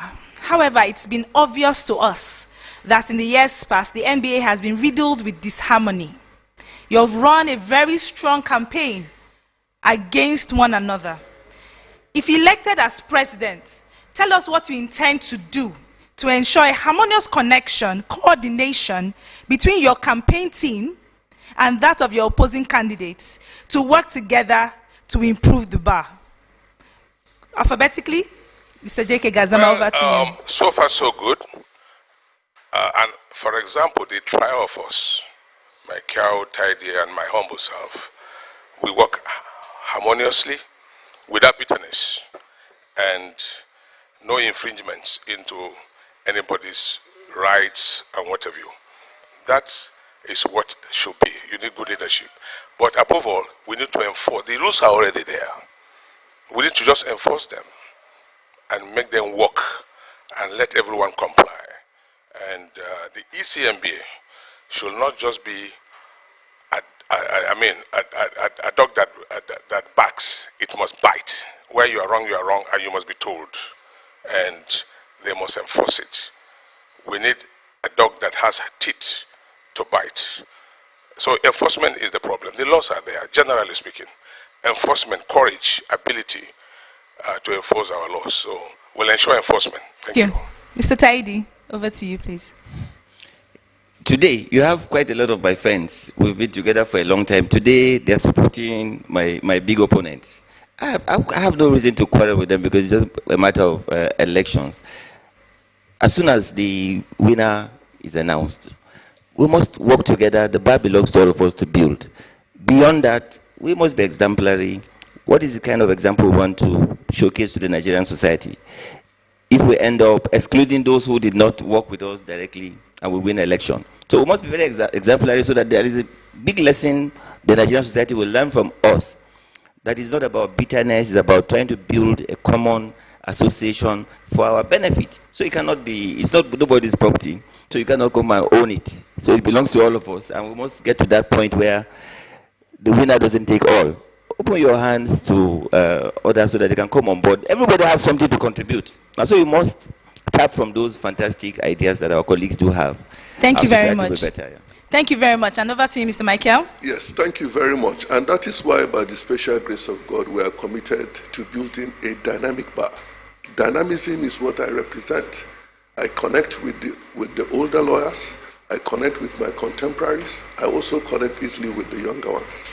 In this room, of the three of us standing here contesting for the office of the President of the Nigerian Bar Association, I first consulted my friend Taidi to tell him that I want to contest for the office of the President of the Nigerian Bar Association. He's a friend. I have a lot of respect for him. I went to the office of my brother on the 1st of February last year to tell him that I intend to contest for the office of the President of the Nigerian Bar Association, at which time none of them had expressed any desire to do so. So you can see the respect that I have for each and every one of them. And when I become President of the Nigerian Bar Association, I will certainly work with them. Taidi has done creditably well as Secretary. Gazama has done well. Thank you very much, Mr. Michael. Thank you very much, but your time is up. All three of you are very respected within the legal profession. You all stand as an example and erudite members of the Nigerian Bar and a beacon of hope for the kind of legal profession that we want to continue to evolve over the years, as well as leave as a legacy for our children. We definitely wish you the best of luck in the elections, and and I speak on behalf of the young lawyers who have actually subscribed to our platform when I say that we hope that as a result of this election, whoever wins would have the support and the coordinated efforts of all the other presidential candidates, and we will move forward together as one harmonious bar. Gentlemen, thank you for participating in today's debate, and that would be all. Thank you very much. Let me apologize for coming at the time I did. I had issues. I thought we were having closing remarks for one minute. Yes, we just did that. That was the rebuttal. It was a question you asked. Now? Because I wanted, it was a question you asked. I thought we were giving 1 minute each. I want to ask him to pay online. Listen to Taidi. You still want what? Listen to Taidi for 1 minute. Only 1 minute. I thought you were committed to working together with me. Okay, so if all the candidates are on the same page to give us 1 minute, please let us just do that. So we would start with Mr. Taidi. Are we ready? Yes. Okay, please start. By way of trying to wrap it up, I do not think that we are getting it right by the way and manner our electoral system is being run. I had mentioned it earlier on to one of my friends who sat here, and I said we have turned what should have been an attempt to serve, we've turned it to some sort of universal suffering, where we expose our colleagues to all sorts of strenuous activities. We cannot pretend that our country looks up to us to be that example. Very sober mood, a lot of killings going on every day. So what are we doing? What are we showcasing to our society? We're conducting elections. Is this what we want to see in 2023 elections? That our politicians will look at what the lawyers were doing and want to key into that. So let us look very deeply inwards and check what we're doing. Thank you very much, Mr. Taidi. Thank you. Mr. Younger. Pardon? I'm the eldest. No, Mr. Gazama, please, we will respect the rules of the debate. Please, your 1 minute starts now. Okay. I will make this final remark a twofold intervention. One is that the two of them were my agents in the past when I contested. They worked for Gazama. So it was that same ambition that has continued. So I told them before they told me. That has to be corrected. Secondly, the three of us belong to the same age bracket. We are age mates. For you to be age mates, you don't have to be born on the same day or the same year. I'm older than him by 2 years. He's older than the other gentleman by 2 years. So we're contemporaries. But what matters? Who is younger at heart? I am younger at heart because I relate and connect with the younger ones more than both of them. And I'm more of a sportsman. I play football, he plays football, but he does not play golf, I play golf. He's a good man too, he engages in other games, but I'm stronger. Thank you very much, Leonard Silk. Thank you. And finally, we would take your 1 minute, Mr. Michael, and it starts now. The position of leadership is implicit in the position of leadership is mentorship. And mentorship has to be done with honesty and sincerity. It's not about what we speak, it's about the life that we live. So I would ask the younger ones that are majorly concerned with this debate, go back and check our antecedents, because that is what will determine who a mentor is and who you should look up to.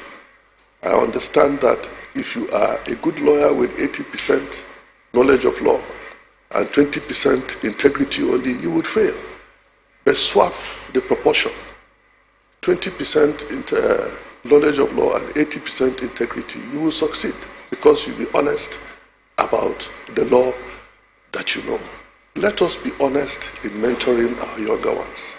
Thank you very much. Thank you very much, Mr. Michael. Thank you very much, Mr. Gazama, and thank you very much, Mr. Taidi. It has been a privilege to have been the moderator and also the organizer of this debate. It has been the time of my life, and we have, on behalf of the trustees of the foundation, we are very grateful. Thank you very much.